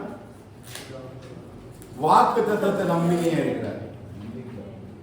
என்ன வாக்குத்தத்தத்தை நம்பி சனகரிப்பு ராஜா கேள்விப்பட்டிருக்கீங்க, படிச்சிருக்கீங்களா? யாரு ராஜா? சனகரிப்பு ராஜா கேள்விப்பட்டீங்களா? ராஜா அது யாரு? சனகரி. அவன் என்ன பண்ணான்? அவன் சொல்றான், நீங்க ஒருத்தரை இசைக்க வேலை செய்யுங்க, நம்பாதுங்க, அவன் உங்களை விடுவிப்பான் நீங்க நினைக்கிறீங்களா? அவன் வழிபடுகிற தெய்வம் அவனை என்னைக்காவது விடுவிச்சிருக்கா? எத்தனை ராஜாக்களை நான் யுத்தம் செய்து ஜெயம் கொண்டேன், ஒரு தேவர்களும் என்ன செய்யல, அவர்களுக்கு இறங்கவே இல்லை. அப்படி பேசுகிற எசேக்கியா ராஜாவை நம்பி நீங்க போவாருங்க, நிச்சயமா நீங்க எல்லாம் ஃபெயில் ஆயிருவீங்க, நான் உங்களை திரும்பவும் அழைத்து போடுவேன் என்று சொல்லி போக்கரிக்கிற ஒரு சனகரிப்பு ராஜா. வேதம் சொல்லுகிறது, அவன் இருந்த இடம் தெரியாமலே கர்த்தர் அழைத்து போட்டான். ஹல்லேலூயா. அப்ப அகரிப்பா ராஜா, இந்த சனகரிப்பு ராஜா, இந்த பெஸ்டுடைய கிரியைகள் எல்லாம் எது வரைக்கும் அப்படின்னு சொன்னா, நீங்க சத்தியத்தை பேசுறது வரைக்கும் நான் உள்ள இருந்து சத்தம் போடுவான். நீங்க சத்தியத்தை பேச ஆரம்பிச்சுட்டீங்க, சத்தம் சொல்லுங்க, ஓடி போயிடுவான். ஒரு நாள் உங்க முன்னாடி நான் என்ன செய்ய முடியாது, ஜெயம் எடுக்க முடியாது. ஏன் அப்படின்னா, சத்தியத்துக்கு முன்னாடி யார் நிற்க மாட்டா? அல்லேலூயா. அதுதான் இங்க பவுல் சொல்றாரு, இந்த காரணத்து நிமித்தமா நான் இந்த நித்திய ஜீவனை குறிச்சு இந்த உயிர்த்தெழுதலை குறிச்சு பேசுகிற காரணத்தினாலதான் இந்த யூதர்கள் என்ன பண்றாங்க, என் மேல குற்றம் சாட்டுறாங்க. அப்ப சத்தியத்தை எங்கேயுமே எப்படி பேசணும், தைரியமா பேசணும். ஒவ்வொரு இடத்துல என்ன பேசணும், சத்தியத்தை தைரியமா பேசணும். யாரும் நினைச்ச கூடாது, கவனிக்கிறீங்களா? சத்தியத்தை பேசுறதுக்கு பயப்படக்கூடாது. ஏன்னா வசனத்தின் மூலமாக தான் நம்ம ஒருவர் என்ன செய்ய முடியும், ரட்சிப்புக்குள்ள நடத்த முடியும். அவங்க கேட்கிறாங்களோ கேட்கலையோ, விசுவாசிக்கிறாங்களோ விசுவாசிக்கலையோ, இவங்களுக்கு புரியுதோ புரியலையோ, நீங்க சத்திய வசனத்தை தைரியமா நீங்க அவங்களுக்கு சொல்லும் பொழுது கர்த்தர் அங்க ஒரு பெரிய விடுதலையை கொண்டு வருவாங்க. அல்லேலூயா. ஏன் அப்படின்னா சத்திய வசனம் ஒருவனுக்குள்ள இருக்கும் பொழுது எளிதாக அவனுக்குள்ளே சென்று அங்க அவர் வாசம் பண்ணுவதற்கு அந்த வசனங்கள் அவருக்கு ஒரு வழிவகை செய்கின்றன. இல்லையா? சத்திய வசனம் நமக்குள்ள இருக்கும் பொழுது வேதம் சொல்லு, நானும் என் பிதாவும் வந்து அந்த சத்திய ஆவியான இவனுக்குள்ள வாசம் பண்றாரோ நாங்க அவனுக்குள்ள சேர்ந்து வாசம் பண்ணுவோம். அதனால எப்பொழுதும் சபைக்கு சொல்ற ஒரே காரியம், நீங்க எங்க போனாலும் எதை பேசுங்கன்னா சத்தியத்தை பேசுங்க. நீங்க சத்தியத்தை பேசும்பொழுது இங்க எந்த பெஸ்துவும் எந்த அகரிப்பா ராஜாவும் உங்களை ஜெயம் எடுக்கவே முடியாது. வேலை பார்க்கிற இடங்கள் என்ன பேசுங்க, சத்தியத்தை பேசுங்க. நீங்க போகிற இடங்கள் எல்லாம் சத்திய வசனத்தை பேசுங்க. நீங்க இருக்கிற இடங்கள் எல்லாம் சத்திய வசனத்தை பேசுங்க. உங்களுடைய எல்லா சூழ்நிலையிலும் வேத வசனத்தை மட்டும் பேசுங்க. பைபிள் ஸ்டடி ஈவினிங் சொன்னேன், நம்முடைய வாழ்க்கை இல்லையா, ஒரு தேவ பிள்ளையோட வாழ்க்கை எப்படி நடக்கும்னா ஏதாவது ஒரு வசனத்தின் அடிப்படையில் தான் நம்முடைய மூமெண்ட்ஸ் இருக்கும். ஒரு நாளை நீங்க 24 மணி நேரம் செயல்படுத்தும் போதுமே எந்த சூழ்நிலை ஆனாலும் நீங்க சந்திக்கிற எல்லாமே, உங்களுடைய டிராவல்ல, உங்களுடைய வேலையில, நீங்க பேசுற விதத்துல, நீங்க குக்கிங் பண்ணக்கூடிய நேரம், நீ என்ன கிரியைகள் செய்தாலும் எல்லா கிரியையுமே எதன் அடிப்படையில் இருக்கும், இந்த வேத வசனத்தின் அடிப்படையில் தான் இருக்கும். அதனால எப்பொழுது 24/7 கிடைக்கிற நேரம் எல்லாம் இந்த சத்திய வசனத்தை நீங்க பேசுங்கள். நிச்சயமாய் சத்துரு உங்களை விட்டு ஓடி போவான். அவனால நிற்கவே முடியாது, அவனால ஜெயம் எடுக்கவே முடியாது, அவனால நம்ம மேற்கொள்வதற்கு எந்த அதிகாரமும் கிடையாது. அதனால பவுலால தைரியமா சொல்ல முடிஞ்சு, நான் பைத்தியக்காரன் அல்ல, சத்தியத்தை பேசுகிறவன். அவன் வாக்கு தத்தத்தையும் தேவனுடைய உயிர்த்தெழுதலையும் நித்திய ஜீவனை குறித்து பேச ஆரம்பிச்சிட்டீங்கன்னா கண்டிப்பா சத்துரு உங்களை விட்டு ஓடிடுவான், நிக்க மாட்டான். அவனால எதிர்த்து செய்ய முடியாது, நிக்க முடியாது. ரெண்டாவது காரியம் என்னன்னு பாத்தீங்கன்னா அவனோட ரட்சிப்பை குறித்து பேசுறான். 13வது வசனத்தை வாசிக்க. மத்தியான வேளையில் ராஜாவே, நான் வழியிலே சூரியனுடைய பிரகாசத்திலும் அதிகமான ஒளி வானத்திலிருந்து என்னையும் என்னுடனே கூட பிரயாணம் பண்ணினவர்களையும் சுற்றி பிரகாசிக்க கண்டேன். நாங்கள் எல்லாரும் தரையிலே விழுந்தபோது, சவுலே சவுலே, நீ ஏன் என்னை துன்பப்படுத்துகிறாய், முள்ளை உதைக்கிறது உனக்கு கடினமாம் என்று எபிரேய பாஷையிலே என்னுடனே சொல்லுகிற ஒரு சத்தத்தை கேட்டேன். அப்பொழுது நான், ஆண்டவரே நீர் யார் என்றேன். அதற்கு அவர், நீ துன்பப்படுத்துகிற இயேசு நானே. அவர் தன்னுடைய ரட்சிப்பை குறித்து யார்கிட்ட பேசுறாரு, அகரிப்பா ராஜாவின் பேசுறார். இத பேசும்போது அவன் என்ன தெரிஞ்சிருக்கும், அவன் என்ன விசுவாசித்தான், அழகான ஒரு ஸ்டோரி பவுல் மேக் பண்றாரு. நமக்கு தெரியும், நம்ம வேதத்தை விசுவாசிக்கிறோம். இந்த விசுவாசம் இல்லாத ஒரு இடத்துல கொண்டு இந்த புஸ்தகத்தை கொடுத்து வாசிக்க சொன்னா என்ன நினைப்பான், அழகான ஒரு ஸ்டோரி அப்போஸ்தலன் பவுல் செய்கிறார். ஏன்னா இதுவரையிலும் அகரிப்பா ராஜாவோட வாழ்க்கையிலேயோ பெஸ்துனுடைய வாழ்க்கையிலேயோ அந்தந்த யூதேயாவிலும் எருசலேமிலுமே இது மாதிரி ஒரு சம்பவம் யாருடைய வாழ்க்கையிலையும் இப்படி ஒரு சம்பவம் நடக்க போறதும் திடீர்னு வானத்தில் ஒரு ஒளி வந்துதான், இவர் கீழே விழுந்தாரா, ஒரு சத்தம் கேட்டுதான் அவர் இயேசு என்று சொன்னாரா, அப்படியெல்லாம் சொல்லும் பொழுது அகரிப்பா ராஜா பொறுமையோடு கேட்கிறான், பெஸ்தும் பொறுமையோடு கேட்கிறான். ஏன்னா இதுவரையிலும் இப்படிப்பட்ட ஒரு சாட்சிய அவங்க கேட்டதே கிடையாது, இப்படிப்பட்ட சாட்சிய கேட்டதே கிடையாது. ஆனா பவுல் சொல்லும் பொழுது இந்த வசனம், இந்த வார்த்தை அவங்களுக்குள்ள கிரியை செய்ய ஆரம்பிக்குது. அவங்களுக்கு ஒரு பெரிய ஒரு மாற்றத்தை ஏற்படுத்துது. அப்படின்னா இங்க இயேசுவே இல்ல அப்படின்னு சொல்லி பிரதான ஆசாரியர் வேத பாரகரும் ஒரு பெரிய குற்றச்சாட்டை வைக்கிறாங்க. பெஸ்து அகரிப்பா ராஜா வந்த உடனே இந்த யூத சமயத்தார் எல்லாரும் ஒரு பெரிய குற்றச்சாட்டை வைத்து இவங்களுடைய வேத பிரமாணத்திற்கு எதிராக பேசுகிற ஒரு பவுல் என்பவன் இங்க இருக்கிறான் ஒரு காரியத்தையும் அகரிப்பா ராஜாவுக்கு சொல்லிக் கொடுக்கிறார் பெஸ்து. அந்த கண்ணோட்டத்தில் தான் இப்ப பெஸ்து வந்து யாரை பார்க்கறாங்க, அகரிப்பாவும் அப்போஸ்தலனாகிய பவுலை பார்க்கறாங்க. இப்ப அப்போஸ்தலனாகிய பவுல் சொல்லக்கூடியது ஒரு நிகழ்வு அல்ல, அவருடைய பார்வைக்கு அது ஏதோ சாதாரணமாக ஒரு கதை போல். அடுத்த வாரம் கேட்கலாம். 14 வருஷம் எழுந்து காலூன்றினில் நீ கண்டவைகளையும் நான் உனக்கு தரிசனமாகி காண்பிக்க போகிறவைகளையும் குறித்து உன்னை ஊழியக்காரனாகவும் சாட்சியாகவும் ஏற்படுத்துகிறதற்காக உனக்கு தரிசனமானேன். உன் சுய ஜனத்தாரிடத்தினின்றும் அந்நிய ஜனத்தாரிடத்தினின்றும் உன்னை விடுதலையாக்கி அவர்கள் என்னை பற்றும் விசுவாசத்தினாலே பாவ மன்னிப்பையும் பரிசுத்தமாக்கப்பட்டவர்களுக்குரிய சுதந்திரத்தையும் பெற்றுக்கொள்ளும்படியாக அவர்கள் இருளை விட்டு ஒளியினிடத்திற்கும் சாத்தானுடைய அதிகாரத்தை விட்டு தேவனிடத்திற்கும் திரும்பும்படிக்கு நீ அவர்களுடைய கண்களை திறக்கும் பொருட்டு இப்பொழுது உன்னை அவர்களிடத்திற்கு அனுப்புகிறேன் என்றார். எல்லாரும் பிசாசை பிடித்தவன் சொல்றாரு பவுல். எல்லாரும் யாரையும் சொல்றாரு? அகரிப்பா ராஜாவை மறைமுகமா சொல்றாரு. இவங்க எல்லாரும் யாருடைய அதிகாரத்தில் இருக்கிறாங்க? இப்போ அகரிப்பாவுக்கும் பிரஷர் யாரு? கிறிஸ்துவும் பிரஷர் யாரு? ஏன் பெஸ்ட் நினைக்கிறான் அகரிப்பாவை கொண்டு உட்கார வச்சதே பெரிய விஷயம். அவன் பெரிய ராஜா. இந்த கூடவே எல்லாம் ராஜாக்கள் இருக்கிறாங்க. இவன் பொதுவா சொல்லாம அவன் எல்லாரையும் சேர்ந்து சொல்றான். என்ன சொல்றான் அப்படின்னா, சாத்தானுடைய அதிகாரத்தை விட்டு தேவனிடத்துக்கு திரும்பும்படி உங்களை எல்லாரையும் சாத்தான் பிடிச்சு வச்சிருக்கிறான். அதானே காரியம். நீங்க வெளியில போய் சொல்லுங்க. இதை உங்களுக்கு சொல்லுவாங்க.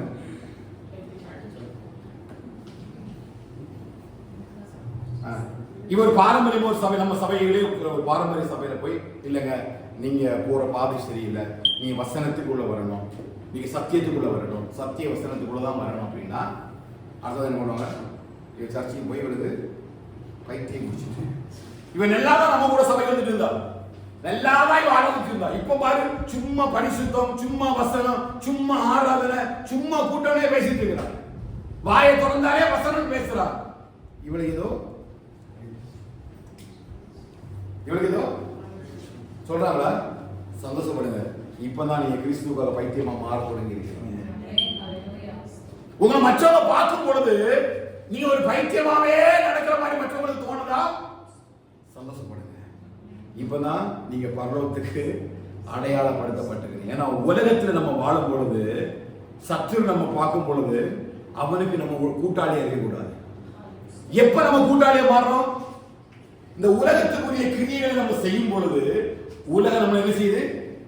அணைக்குது, சேர்க்குதா. Very nice sister, praise the lord, ஸ்தோத்திரம் எல்லாம் சொல்லி உங்களை எல்லாம் அணைத்து பொழுது அதே மாதிரி நீங்க பரலோக ராஜ்யத்துக்குரிய சித்தத்தை செய்ய ஆரம்பிங்க. உங்களை நல்ல சிஸ்டர்னு சொன்ன அதே வாய், அந்த நல்ல வாய் ஒரு பைத்தியம் முடிச்சுன்னு சொல்லு. விசுவாசிக்கிறீங்களா? அப்ப உலகத்துக்கு நம்ம சிநேகிதனாக இருக்கும்படி கர்த்தர் நம்ம தெரிந்து கொள்ளவில்லை. எதற்காக கர்த்தர் அபிஷேகம் பண்ணினா? சில சாத்தானுடைய அதிகாரத்துல சில கூட்டங்கள் இருக்குது. அந்த கூட்டங்களை எல்லாம் நம்ம விடுதலையாக்கி அவர்களை எல்லாம் ஒளியின் இடத்துல கொண்டு வருவதற்கு தன்னை அபிஷேகம் பண்ணினார் அப்படின்னு பவுல் நம்மை சார்ந்து சொல்றாரு. நம்ம அபிஷேகம் எதுக்கு? வெளியில நம்ம வந்து கைதட்டி பாடிட்டு அந்நிய பாஷை பேசிட்டு ஆமென் அப்படின்னு சொல்லிட்டு போறதுக்கா? இல்ல, நம்ம சுற்றிலும் நிறைய பிசாசு பிடிச்சிருக்கு. நம்ம சுற்றிலும் நிறைய பிசாசு பிடித்தவர்கள் இருக்கிறாங்க. அவர்களை வெளிச்சத்திடத்துக்கு கொண்டு வரும்படிதான் கர்த்தர் நம்மை அபிஷேகம் பண்ணிருக்கிறார். இப்ப யாருக்காக உங்களை யாராவது பைத்தியம்னு சொல்லாம இருந்தா நீ இதை மட்டுமே சொல்லி பாருங்க, நிச்சயம் உங்களுக்கு பைத்தியம்னு சொல்லிடுவாங்க. ஏன் அப்படின்னா இதை யாராலையும் ஏற்றுக்கொள்ள முடியாது. எதை யாராலும் ஏற்றுக்கொள்ள முடியாது அப்படின்னா என்ன சொல்ல பாருங்க, 18வது வசனம், அவர்கள் என்னை பற்றிய விசுவாசத்தினாலே பாவ மன்னிப்பையும் பரிசுத்தமானவர்களுடைய சுதந்திரத்தை பெற்றுக் கொள்ளும்படியாக அவர்கள் இருளை விட்டு ஒளியிடத்திற்கும் சாத்தானுடைய அதிகாரத்தை விட்டு திரும்பும்படியாக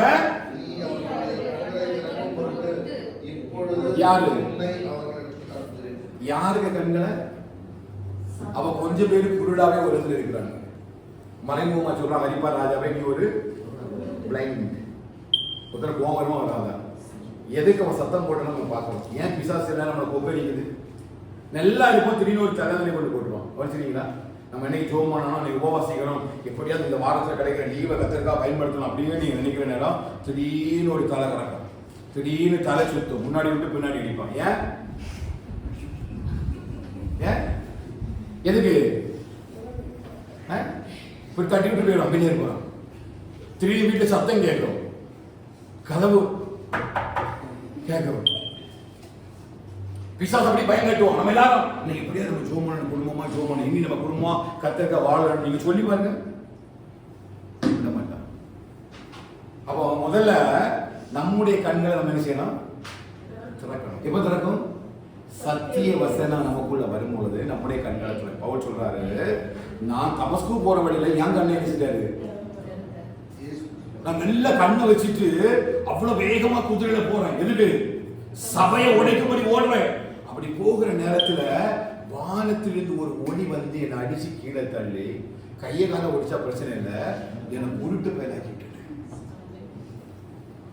இப்ப ஏன் கண்ணுல பார்வை இருக்கு? இப்ப இங்க உட்கார்ந்து நீங்க எல்லாரும் உருட்டு பயிர்வன்னு பவுல் சொல்றேன். நான் சொல்ல பவுல் சொல்றேன். இவ கிறிஸ்துவும் அகிரிப்பா ராஜாவுக்கும் பிரச்சனையா இருக்கு. இவங்க யார் இருக்கிறா? இவன் பிசாசு பார்க்கிறான், எப்படியாவது பவுல இங்க சிறைசாலையில வச்சு யூதர்களை ஏவி விட்டு கொல்ல வகை தேடிதான் அவன் பாய்ச்சிருக்கான். ஆனா ஆண்டவர் சொன்னார், இல்லப்பா நீ இங்க மட்டும் இல்ல ரோமாபுரியில எனக்காக சாட்சி கொடுக்க வேண்டும் என்று சொல்லி கர்த்தர் வந்து பவுலுக்கு வந்து தரிசனமானதுனால அந்த தரிசனத்துக்கு கூடவே போனாலும் பவுலுக்கு ஒரு சின்ன பயம் இருந்தது. அதனால அக்கா தங்கச்சி பையன் வந்து சொன்ன உடனே நேர சேனாதிபதி சொல்லி எப்படி அனுப்பிவிட சொல்லிட்டு வகை தேடுறான். ஓகே, அது வேற. பவுல் மறைமுகமா சொல்றான், ஒரு காலத்துல நான் குருட்டு பயிரா இருந்தேன், கர்த்தனை கண்கள் திறந்துட்டு சொன்னாரு, உன்னை சுத்தி நிறைய குருட்டு பயிர் இருக்கிறானுங்க, இவனோட கண்கள் எல்லாம் நீ திறந்து.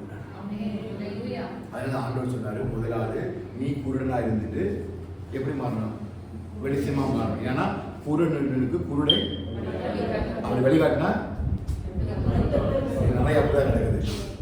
இந்த குருடுக்கே ஒழுங்கா கண்ணு தெரியாது, இந்த குருடு இன்னொரு குருடை கூட்டிட்டு போய் ரெண்டு குருடும் குண்டு உள்ள கடந்து மேலே யாருக்கு ட்ரை பண்ணுது. அதனால பவுல் தீமோத்தேயுவை சொன்னாரு, நீ ஸ்திரப்பட்ட பிறகு மற்றவர்களை ஸ்திரப்படுத்து. பேதுரு சொல்றாரு, நீ குணப்பட்ட பின்பு உன் சகோதரர்களுக்காக நீ குணப்படுத்து. கர்த்தர் அபிஷேகம் பண்ணிச்சது அதுதான். பவுல மட்டும் இல்ல, உங்களை என்ன அபிஷேகம் பண்ணிச்சது அதுதான். நீ குருடா இருந்தா இப்ப உன் குருடு மாறிட்டேன்னு முதல்ல பாரு. அப்படி உன் குருடு மாறிச்சுன்னா இந்த சத்தம் உன் வீட்டுல என்ன செய்யாது? கேட்க உங்காவது கேட்காது. உள்ள வந்தெல்லாம் கட்ட மாட்டான், மேல சுத்தி சுத்தி நடப்பான், குறைச்சிட்டே நடப்பானே தவிர உள்ள வரமாட்டான். உள்ள வந்து ஒரு சத்தம் கேட்குதுன்னா இன்னும் உனக்குள்ள சத்தியம் இல்லைன்னு கேட்கலாம். சத்தியம் உள்ளவனுக்கு தெய்வ சத்தம் மட்டும் தான் கேட்கும். அதனால ஆண்டு சொன்னாரு, காது உள்ளவன் கேட்க கடவன். காதுள்ளவன் எதை கேட்க கடவன்? தேவன் சொல்லுவதை காதுள்ளவன் கேட்க. அந்நிய சத்தம் உன்னை கேட்க கூடாதுன்னா உனக்குள்ள சத்தியம் கிரியை செய்யணும். அதான் பவுலுக்குள்ள கிரியை செய்யுச்சு. பவுலுக்குள்ள அநேக காரியம் கிரியை செய்யுச்சு. பவுலு ஊழியத்தை முடிச்சு வரும்பொழுது அந்த எபேசியருடைய ஜனங்களை கெட்டி பிடிச்சு அழுறாங்க. ஐயோ பவுலே போகாதுங்க, கொண்டு போடுவாங்க அப்படி அழுறாங்க. இன்னும் சீசர் அழுறாங்க. பவுல் சொல்றாரு, நீங்க அழுது என்ன செய்யுங்க, என்னை கஷ்டப்படுத்தாதீங்க. எனக்கு தெரியும், நான் எருசலேமில வந்து நான் போறேன், பாடுகளும் கட்டுகளும் இருக்குன்னு எனக்கு தெரியும். ஆனா எருசலேமில நான் மரிப்பதற்கு ஆயத்தமாக இருக்கிறேன். இதான் சத்தியம் உள்ளவருடைய வார்த்தை. இப்ப பிசாசு என்ன பண்ண முடியும்? கூடி போன என்ன பண்ணுவான்? உயிரை எடுப்பான். அது அதிகாரம் ஒண்ணு கிடையாது. ஒருவேளை கர்த்தருக்கு சித்தமா நம்ம போனாலும் நம்ம இங்க என்ன சத்தியத்தை வாசிக்கிறோமோ அந்த சத்தியத்தை அங்க பார்ப்போம். பரலோகமே என் சொந்தமே, இன்று நான் உம்மை காண்பேன். விசுவாசம் இருக்குதா? இதுதான் சத்தியத்துல நடக்கிறவருடைய வார்த்தை. இன்றைக்கு ஒருவேளை நான் மரித்தாலும், இன்றைக்கு என்னுடைய ஆத்துமா எடுத்துக்கொள்ளப்பட்டாலும் நிச்சயமாக எனக்காக ஜீவன் தந்த கிறிஸ்துவை பார்க்கும்படிக்கு கர்த்தரின் கண்களை திறந்தார். இவ்வளவு பெரிய சத்தியத்தை யாரால ஹரிப்பா ராஜா என்ன முடியாது, சொல்ல முடியாது. சும்மா கூட ராஜாக்கெல்லாம் கூட்டிட்டு வந்து கிண்டல் பண்ண மாதிரி பண்ணி நீங்க எல்லாம் என்ன சொல்லிட்டான்? குருட்டு பயிர் சொல்லிட்டான். ரொம்ப கோபம் வந்து அடுத்த வருஷம் வாசிங்க 19 வருஷம். ஆகையால் அந்த பரம தரிசனத்துக்கு நான் கீழ்ப்படியவனாக இருக்கவில்லை. பரம தரிசனம்னா ஏன் அது தரிசனம் சொல்றாரு? நீ ஏதோ கட்டு கதைனால நினைக்காத. இது கட்டு கதை ஒண்ணும் இல்லை. இதை நான் ஸ்டோரி சொல்றவா நீ கேட்டுட்டு போறது கிடையாது. இது தரிசனம். தரிசனம் அப்படின்னா பரலோகத்தினுடைய சித்தம் ஒருவனுக்கு வெளிப்படுத்தப்படுகிறது. அவன் தேவனை அறிக்கை பண்றான். ஏதோ நீ கனவு காண்ற மாதிரி நினைச்சிடாத, நீங்க ஸ்டோரி மேக் பண்ற மாதிரி அப்படிலாம் நினைக்காத. பரம தரிசனம் ஒன்று எனக்கு கொடுக்கப்பட்டிருக்கிறது. அந்த பரம தரிசனத்துக்கு நான் கீழ்பட்டவனா இருக்கிறேன். தரிசனம் இருக்கா உங்கள்ட்ட? தரிசனம் வந்திருக்காடா? கீழ்படுவீங்களா? சில ஹரிப்பா ராஜாவோட கிரியையில கண்டோட நம்ம தரிசனம் எல்லாம் போயிருந்தா? தரிசனம் உள்ளவர்களுக்கு நிறைய சோதனைகள் வரும் இல்லையா? நான் இயேசுவை பற்றி பேசும்போது பேசலாம் சொல்ல சொன்னேன். யோசேப்புக்கு வேற என்ன இருந்துச்சு? தரிசனம் இருந்துச்சு. அவனுக்குள்ள என்ன கிரியை செய்தது? ஹோக்மா இருந்தது. அந்த ஹோக்மா அவனுக்குள்ள ஆக்டிவேட் ஆனதுனால ஒரு இடத்துலையுமே அந்த தரிசனத்தை அவனால ஸ்டாப் பண்ண முடியல. அவனை குளிர தூக்கி போட்டுருக்காங்க, கொன்னுக்கலாம். போத்திபாருடைய மனைவி வீட்டு போகும்பொழுது ஒண்ணு அந்த மனைவி அவனோட தவறா நடக்கிற இடத்துல போத்திபார் ஏதாவது ஆக்ஷன் எடுத்திருந்தா அவனுக்கு தரிசனம் அங்கே போயிருக்கும். ஆனா அந்த ஹோக்மா அவனுக்குள்ள ஆக்டிவேட் ஆனதுனால எல்லா இடத்திலையும் அந்த பரிசுத்த ஆவியானவர் நடத்தினார். அல்லேலூயா. அந்த பரம தரிசனம் உங்களுக்கு ஒன்று இருக்குது. அந்த தரிசனம் உங்களுக்குள்ள இருக்குன்னா ஒருவரால் அந்த தரிசனத்தை அழிக்கவே முடியாது. விசுவாசிக்கிறீங்களா? அதெல்லாம் பவுல் சொல்றாரு, அகிரிப்பா ராஜாவே அது தரிசனம், இது கதை இல்லை. நிறைய பேர் கதை மாதிரியே கேட்டிருக்கிறாங்க. கதை இல்லை, இது பரம தரிசனம். உங்களுடைய வாழ்க்கையில நடந்ததெல்லாம் கதை கிடையாது. ஏதோ நான் ஒரு இடத்துல பிறந்தேன் வளர்ந்தேன், கர்த்தர் அழைத்து கொண்டு வந்தாருங்க, என்னை நடத்தினாரு, ஏதோ ஸ்டோரி சொல்ல ஒன்று அழைக்கல. கர்த்தர் சிறுவயது முதலே உங்க மேல வச்ச என்ன தரிசனம்? வரத்துக்குரிய தரிசனம். இனி யார் இங்க சும்மா வந்து உட்கார்ந்து இருக்க? ஏதோ ஒரு பாஸ்டர் நான் இங்க வந்து ஒரு சபையை ஆரம்பிச்சு ஸ்தோத்திரம் பண்ணிட்டு உங்களோட நீங்க கொண்டு வரல. நம்ம மேல என்ன இருக்குதுன்னா சத்தமா காமிச்சு என்ன இருக்குது? பரம தரிசனம். எல்லாருக்கும் 12 சகோதரர்கள், 12 வீட்டுக்கு பேரு. எத்தனை பேர் தரிசனம் கிடைச்சு? நீ யாரு? உன் குடும்பத்துல எத்தனை பேர் இருந்தாங்க? யாருக்குமே கிடைக்கல. கடைசியா இருக்காது. மகேசனுக்கு வீடு பேரு 5 பேர். யாரு கிடைச்சது? பரலோகம் உங்க மேல ஒரு தரிசனத்தை வச்சாங்க.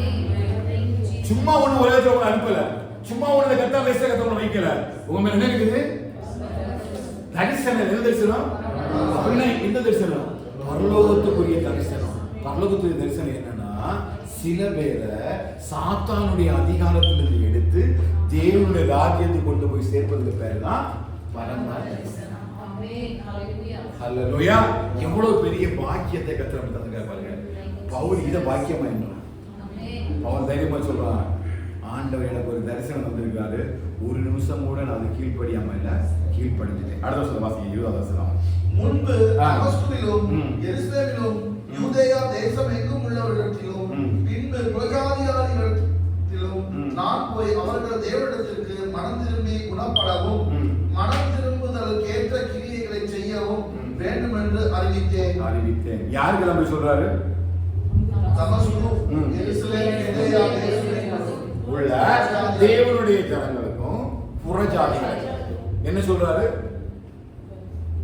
தேவனிடத்திற்கு மனம் திரும்பி என்ன வியாதி பிடிச்சிருக்கிறாங்க. அவனுடைய பதமே அப்படிதான். நான் அதை ஃபுல்லாமே கிரீக்கில் தான் நான் மெடிடேட் பண்ணேன். ஆனால் என்னை பேசுகிற 3 மணி நேரம் ஆகிடும். ஒவ்வொரு வார்த்தைக்கும் நேற்றைக்கு உங்களுக்கு பைபிள் சொல்ல சொன்னது போல ஓக்மான்கிற வார்த்தைக்கு பண்டில்ஸ் ஆஃப் பிளஸிங்ஸ். அதுக்கு ஒரு ஒவ்வொரு வார்த்தை பரம தரிசனத்துக்கு. பரம தரிசனம் சும்மா ஒன்று நினைச்சாது கொடுக்கப்பட மாட்டாரு. பரம தரிசனம் ஒன்று உங்க மேல வச்சிருக்குன்னா ஆல்ரெடி ஒரு name is written in heaven. அந்த தரிசனத்தை வச்சுதான் கர்த்தர் உங்களை அந்த பூமிக்கு அனுப்பியிருக்காருன்னா, அதனால இன்னைக்கு உங்களுக்கு ஜீவனோட வச்சிருக்காருன்னா அந்த தரிசனம் உங்களுக்கு இருக்குது. அதனால என்ன சத்துரு உங்களை தொட முடியல. பவுலையா யாராலையும் கொள்ள முடியல. பசி, பட்டினி, குளிர், நிர்வாணம், நாச மோசம் எல்லாத்தையும் செத்து போனா நெஞ்சில் போட்டுட்டு போயிட்டாங்க. பவுல ஜீவனை யாராலையும் எடுக்க முடியல. காரணம் என்னன்னா பரம தரிசனம். வேலைக்கு நான் பரம தரிசனம் அப்படியே தல்லை கை வச்சு ஆண்டவரே பரம தரிசனத்துக்காக நன்றி அப்பா. என் மேல வச்சு பரம தரிசனத்துக்காக நன்றி ஆண்டவரே. என் மேல வச்சு பரம தரிசனத்துக்காக நன்றி ஆண்டவரே. பரம தரிசனத்துக்காக நன்றி அப்பா. பரலோகம் என்னை நினைவு கூர்ந்ததே, பரலோகம் நினைச்சிருக்கிறதே, பரலோகத்தில் நானும் தரிசனம் இருக்கிறேன் ஆண்டவரே. நன்றி அப்பா. நன்றி டாடி, நன்றி டாடி. இன்னைக்கு சில பேர் இந்த சபையில எனக்கு ஜீவனோடு இருக்கிறீங்க அப்படின்னா, மரண கண்ணி வந்து விட்டு தெரிச்சது அப்படின்னா ஒரே ஒரு காரணம் என்ன தெரியுமா? பரம தரிசனத்தை வச்சிருக்கலாம். பரம தரிசனத்தோடு வச்சிருக்காரு. எதுக்கு அப்படின்னா நீ மனம் திரும்பி குணப்படுறது மாத்திரமல்ல, அநேக பேரை மனம் திரும்பி குணப்படுத்துவதற்கும் கர்த்தருடைய பெரிய பரம தரிசனத்தை நல்ல சத்தமாக சொல்லுங்க பார்க்கலாம். அது பரம தரிசனத்தை சுமந்து திரிகிறது வரையிலும் உலகத்துல எந்த கிரியைகளும் உன்னை சேதப்படுத்தாதபடிக்கு அந்தவற்றுடைய ஆளுகையை கண்ட இடத்துல வச்சிருக்காரு. அல்லேலூயா. அதனால இப்ப எனக்கு என்ன பயம் இல்லை, எனக்கு என்ன கேவலம் இல்லைன்னா என்னை யாரு வேணாலும் பைத்தியம் சொல்லட்டும், எனக்கு தெரிகிறதுக்குள்ள சத்தமா சொல்லுங்களாமே. எனக்கு என்ன இருக்குது? யார் வேணாலும் என்ன அடிக்கட்டும், யார் வேணாலும் என்ன உதைக்கட்டும், யார் வேணாலும் என்ன புரிந்து கொள்ளட்டும், யார் வேணாலும் என்ன புரிந்து கொள்ளாமல் போகட்டும். ஒரு என் பிள்ளைகள் புரிந்து கொள்ளட்டும், என் கணவன் புரிந்து கொள்ளட்டும், என் மனைவி புரிந்து கொள்ளட்டும், யார் என்ன புரிந்து கொள்ளனாலும் பிரச்சனை இல்லை. இந்த பரம தரிசனத்தை அதெல்லாம் பவுல் சொன்னாரு, என்னை உண்மை உள்ளவன் என்று எண்ணி இந்த ஊழியத்திற்கு ஏற்படுத்தினபடினால் கர்த்தரை சொல்றீங்க. சும்மா உங்க விசுவாசியை கொண்டு வைக்கிறேங்க. உங்களை அவர் பார்க்கும் பொழுது அதை சொன்னேன், பிரசலையை ஹோலிவாய் பற்றி பேசும்போது சொன்னேன், 6 லட்சம் புருஷர்கள் இஸ்ரவேலில் எழுந்த பொழுது ஆசைக்கு கூடாத செய்வதற்கு ஞானத்தின் ஆவியானவர் அபிஷேகம் பண்ணது 2 பேர் தான். 1 பிரசலையில் 1 ஹோலிவா. ஹல்லேலூயா. 6 லட்சம் பேர்ல 2 பேர் தான் உன் குடும்பத்துல ஒண்ணா மட்டும். ஹல்லேலூயா. இன்றைக்கு வரையும் பிரசலையில் ஹோலிவாவை வேதமொழி குறித்து ஞானத்தின் ஆவி கொடுத்து பேசுவாங்க. உங்க மேல இந்த ஆவியானவர் அசைவான அந்த பரம தரிசனத்தை உங்களுக்கு வச்சிருக்காங்க. அதனால பவுல் இப்ப சொல்றாரு, நீ என்ன பைத்தியம் என்னன்னு சொல்லு, என்ன வேணாலும் சொல்லு, எனக்கு பிரச்சனை இல்லை. எனக்கு ஒண்ணு தெரியும், பரலோக ராஜ்யத்தினுடைய தரிசனத்தை நான் சுமந்து தெரிகிறேன். ஹல்லேலூயா. எதுக்கு அப்படின்னா, நிறைய பேரை சாத்தானுடைய அதிகாரத்துல இருந்து ஒண்ணு கொண்டு வரணும். இன்னொன்னு, நிறைய பேர் நோய் பிடிச்சிருக்கிறான் இல்லையா? என்ன பண்ணணும்? நோய்வாய்ப்பட்டிருக்கிறான். என்ன நோய்வாய்? குருடர், செவிடர், முடவரா நிறைய பேர் நடக்கிறாங்க. யார பேசுறாருன்னா, இந்த பிரதான ஆசாரியர், வேத பாலகர், பரிசேயரை பேசுறாங்க. இவங்க எல்லாமே அந்த இயேசு கிறிஸ்துவ புரிந்து கொள்ள முடியாம அவங்க கண்களால கண்ணும் காணாம இருக்கும். அதான் அதோட வெளிப்பாடு. என்ன ஆவிக்குரிய முடனா ஏசாயா தீர்க்கதரிசியை பற்றி ஆண்டவரால் சொல்றதான் 28வது அதிகாரத்துல கடைசி அவர் சொல்லி முடிச்சுட்டு அந்த காரியத்துல பாருங்க. 26 27 வாசிங்க. நீங்கள் காதார கேட்டு உணராதிருப்பீர்கள், கண்ணார கண்டு பாராதிருப்பீர்கள். இப்ப இவங்க எல்லாம் என்ன பேசுறீங்க? இவங்க என்ன? கண்ணால கண்டும் காதால கேட்டு, அப்போ காது சரியான செய்யல, கேட்கல, அப்ப செவிட்டு போய். கண்ணு கரெக்டா, அப்போ குருடர். அவன் இப்படிப்பட்ட நிறைய நோய் பிடிச்சது எங்க இருந்தது? யூதேயாவில், எருசலேமில், புறஜாதியில். இவர்களை எல்லாம் குணப்படுத்துவதற்காக தான் அந்த பரம தரிசனத்தை நம்ம மீது வச்சிருக்காங்க. விசுவாசிங்களா? நம்மளை சொல்லி நிறைய குருடு, செவிடு, முடங்கடக்கு. வசனம் கேட்டாலும் வசனத்தின்படி வாழ்றது இல்லை. சத்தியத்தை கேட்டாலும் சத்தியத்தின்படி முதல்ல நம்மளை பார்க்கணும். நம்ம கரெக்டாக நடக்கிறோமா, நம்ம கை காலம் அவங்க ஒர்க் ஆகுதா, சத்தியத்தின்படி வாழ்றமான முதல்ல பார்த்து முதல்ல நம்ம மனம் திரும்பி குணப்பட்டுட்டு நம்ம ஸ்திரப்பட்டுட்டு மற்றவங்க விஷயம் ஸ்திரப்படுத்துவதற்காக தான் அந்த பரம தரிசனத்தை நம்ம தந்திருக்காங்க. நிறைய பேர் பரம தரிசனத்தை பெற்றிருக்கிறாங்க. ஆனா அந்த பரம தரிசனம் அவங்களுக்கு என்ன செய்யல? கிரியை செய்யல, அப்படியே விட்டுட்டாங்க. அதை பற்றி அவங்களுக்கு என்ன இல்லை? கவலையே இல்லை. ஏதோ உலகத்துக்கு வந்து புறஜாதிகளை போல நல்லா சாப்பிட்டோம், வாழ்ந்தோம், சேர்த்தோம், மறித்தோம், அப்படியே போயிட்டு இருக்கிறாங்க. ஆனா இந்த பரம தரிசனத்தை அறிஞ்சவனால அமைதியா இருக்க முடியாது. அதான் நான் பவுலுடைய வாழ்க்கையை ஆராய்ச்சி பார்க்க நேரம், இவ்வளவு பெரிய ஒரு மனுஷன் தன் ஜீவனை கூட பொருட்படுத்தாம அவன் இருக்கிற அந்த அகிரிப்பா ராஜாவா இருக்கட்டும், கிறிஸ்துவாக இருக்கட்டும், அவன் நியாயஸ்தானத்துல உட்கார்ந்து இருக்கிற எல்லாரையும் காட்டிலும் படித்தவன். எல்லாரையும் காட்டிலும் படித்தவன். கமானிகளுடைய பாதத்தில் உட்கார்ந்து ஒரு பெரிய ஒரு ஆக்ஸ்போர்ட் யூனிவர்சிட்டியில பெரிய ஒரு PhD ஹோல்டர்லாம் பவுல். எல்லாருக்கும் முன்னாடியும் பைத்தியக்காரன் சொன்னா பவுல் என்ன வந்துருக்கணும்? நம்மளும் என்ன பண்ணோம்? ஓடி போய் நம்ம சர்டிபிகேட் எல்லாம் எடுத்து ஒவ்வொன்னா பாரு, யார் நான் பைத்தியமா? அப்போ பரம தரிசனம் பெற்றவனால அப்படிலாம் பேச முடியாது. ஏன்னா உலகத்துல ஒருத்தர் நம்மளை குற்றம் சாட்டும் பொழுது, உலகத்துல ஒருத்தர் நம்மளை தப்பா பேசும்பொழுது, உலகத்துல அவமானங்கள் நிந்தைகளை சகிக்கும் பொழுது நமக்கு அதை பற்றி மைண்ட் பண்ண வேண்டிய அவசியமே இல்லை. ஏன்னா நான் இந்த உலகத்துக்குரியவன், நான் இந்த உலகத்துக்குரியவனா இருந்தாதான் இந்த உலகத்துக்குரிய காரியங்கள் வரும்பொழுது நான் ரியாக்ட் ஆகணும். நான் இந்த உரியவன். அதனாலதான் பிசாசு நம்மளை அதை தடை பண்றாங்க. அதனாலதான் நம்ம இவ்வளவுதான் குணப்பட்டாலும் நம்மளை திரும்பவும் கூட்டாக்கி விட்டுறோம். நல்லா வசனத்தை பார்க்கிறோம், நல்லா விசுவாசிக்கிறோம், ஒரு சூழ்நிலை வந்தோன்னா கண்ணு மங்கி போயிருது. கரெக்டா தெரியல. ஏன்? வாக்குடைய வெளிச்சு நமக்கு அடிக்கல, விசுவாசத்தோட குறைபாடு. இதெல்லாம் கத்தர் மாற்றுவாராங்க.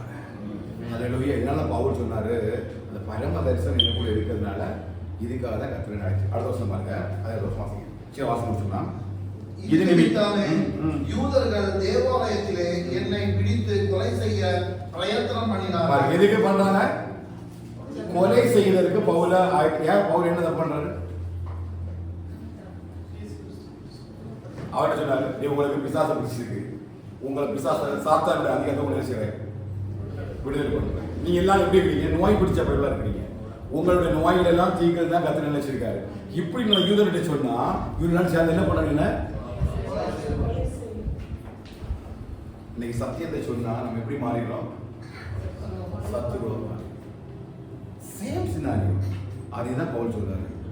நான் சத்தியத்தை சொல்ல போய் சத்துருவா மாறினா கூட பிரச்சனை கிடையாது.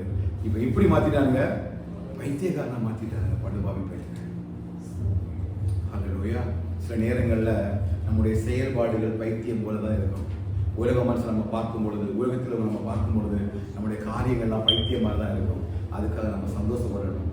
ஏன்னா நமக்கு தெரியும் இந்த பைத்தியம் பரம தரிசனத்தை சுமந்து அதெல்லாம் புரிந்து அப்போஸ்தலர் பவுல் எல்லாம் ஆரம்பித்தாரு. இந்த உலகத்துல ஞானிகளை எல்லாம் வெட்கப்படுத்தும்படி தேவன் யார் தெரிந்து கொண்டாரு? இந்த பைத்தியங்கள்லாம் யாரு? நம்ம ஒரு இடத்துல தலையை சொரிஞ்சிட்டு சங்கிலியை கட்டிட்டு எங்கேயோ இருக்க வேண்டிய பைத்தியம் இன்னைக்கு தேவ சமூகத்தில் விடுதலையாக ஆராதிக்கும்படி வச்சிருக்காரு. அப்படின்னா அந்த பரம தரிசனத்துக்கு அந்த கீழ்ப்படி வச்சிருக்காரு. இந்த ரெண்டு காரியத்துக்காக தான் யூதர்கள் என்ன பண்றாங்க? என்னை கொலை செய்யவும் என்னை வேற காரியத்துக்கு பயப்படுறாங்க. அதனால அகிரிப்பா ராஜாவே 23வது வசனத்தை வாசிக்க பார்க்கலாம். தீர்க்கதரிசிகளும் மோசேயின் முன்னே சொல்லி இருந்தபடியே கிறிஸ்து பாடுபட வேண்டியது என்றும் மரித்தோர் உயிர்த்தெழுதலில் அவர் முதல்வராகி சுய ஜனங்களுக்கும் அந்நிய ஜனங்களுக்கும் ஒளியை வெளிப்படுத்துகிறவர் என்றும் சொல்லுகிறேனே அன்றி வேறொன்றையும் நான் சொல்லுகிறதில்லை. இவ்வளவு நேரம் அழகா கேட்டுட்டு இருந்தவங்க கடைசியா சொல்றாரு, எல்லாம் எந்த காரணம் அப்படின்னா இயேசு கிறிஸ்து இந்த பூமியில வந்து அவர் மரித்து உயிரோட எழும்பி அவர் தான் ஃபர்ஸ்ட் ரிசெஷன் ஆகி அவர் வெளிச்சத்தில் நம்ம நடத்துகிறார் என்கிற ஒரு சத்தியத்தை தான் நான் பேசுகிறேன். இப்படி சொன்ன உடனே தான் யாருனால தாங்கி பண்ண முடியல? உரத்த சத்தமா நல்லா இருந்த பெஸ்டோ எப்படி மாறிட்டான்?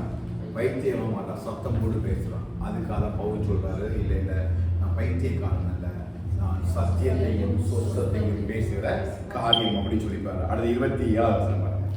அகிரிப்பா ராஜாவே, தீர்க்கதரிசிகளை விசுவாசிக்கிறீரா? விசுவாசிக்கிறீர் என்று அறிவேன். அகிரிப்பா ராஜாவே, இவ்வளவு தூரம் நான் சொல்லியிருக்கிறேன். இதெல்லாம் யார் சொன்னது? தீர்க்கதரிசிகள் சொன்ன காரியம். முற்பிதாக்களுக்கு பண்ணின வாக்குத்தத்தமா இருந்தாலும் சரி, என்னுடைய ரட்சிப்பா இருந்தாலும் சரி, இந்த விடுதலையா இருந்தாலும் சரி, இது எல்லாமே யார் சொன்ன காரியம்? தீர்க்கதரிசிகள் சொன்ன காரியம். நீங்க தீர்க்கதரிசியை விசுவாசிக்கிறீரோ அப்படின்னு ஒரு கேள்வி என்ன செய்யறாரு? வைக்கிறாரு. ஏன்னா பெஸ்டு சத்தம் போடுறாரு. அகிரிப்பா ராஜா என்ன பண்றாரு? கேட்டு அடுத்து சொல்ல பாருங்க. அடுத்தது அகிரிப்பா ராஜா பவுலை நோக்கி, நான் கிறிஸ்தவனாகிறதற்கு கொஞ்சம் குறைய நீ என்னை சம்மதிக்க பண்ணுகிறாய் என்றார். பெஸ்டுக்கு புரியுதோ புரியலையோ, யார் புரிஞ்சது? உண்மையில பைத்தியம் யாரு? ஏன்னா பவுல் பைத்தியமா பேசியிருந்தாருன்னா யாரு புரிஞ்சுக்காது? யாருக்கு மட்டும்தான் புரியல? இந்த கிரௌட்ல யார் பைத்தியம்? உலகம் நம்ம பைத்தியம் சொன்னாலும் நமக்கு யார் பைத்தியம் நமக்கு தெரியும். அல்லையா? இப்போ ஒரு அழகைப்படாது கொஞ்சம் விட்டாங்க என்ன பண்ணுவேன்னா கிறிஸ்தவனா மாறப்பண்ணி. நீங்க பேசுகிற வார்த்தை யாருக்கு வேணாலும் பைத்தியமா இருந்தாலும் சில பேருக்கு அது ஜீவனா மாறும். நீங்க பிதற்றுகிற மாதிரி தான் இருக்கும். நீங்க சில இடத்துல பேசும்போது பிதற்றுகிற மாதிரி, பரம தரிசனத்தை சுமந்து வருகிற ஒரு மனுஷன் பேசும்போது பிதற்றுகிற மாதிரி தான் இருக்கும். ஆனா பெஸ்துக்கு பிதற்றுதா இருந்தாலும் அகிரிப்பா ராஜாவோட விசுவாசத்துக்கு அது காரணமா மாறும். அதுக்காக அமைச்சிருக்காரு. இது சாதாரணமா மாறுறது கிடையாது. இந்த தரிசனத்தோடு தான் கர்த்தர் உங்களை என்னையும் சபைக்குள்ள நாட்டி வச்சிருக்காரு. நீங்க போகிற இடங்களில் எல்லாம் கர்த்தர் உங்களை சந்தித்ததையும் கர்த்தர் உங்களுக்கு செய்ததையும் சத்தியத்தையும் சொஸ்த வசனத்தையும் தைரியமா பேசுங்க. ஒரு இடத்துல சொல்லுங்க, வெட்கம் தேவனோட வார்த்தையை பேசுறது. இவங்க என்ன நினைப்பாங்களோ, இவங்க என்ன நினைச்சிருவாங்களோ, இவங்களுக்கு பிடிக்குமா, இவங்களுக்கு பிடிக்காதா, இவங்க வசனத்தை சொன்னா ஏதாவது ஃபீல் பண்ணிடுவாங்களோ, இல்லை வேற மாதிரி ஏதாவது சொல்லணுமோ, அப்படிலாம் யோசிக்காதுங்க. ஒன்னே ஒண்ணுதான், வசனத்தை விதைங்க, அது விளையும். ஏன் அப்படின்னா யாரையும் நம்ம சுயமா ரட்சித்து விட முடியாது. எதுதான் ரட்சிக்கும்? அதான் பவுல் சொல்றாரு.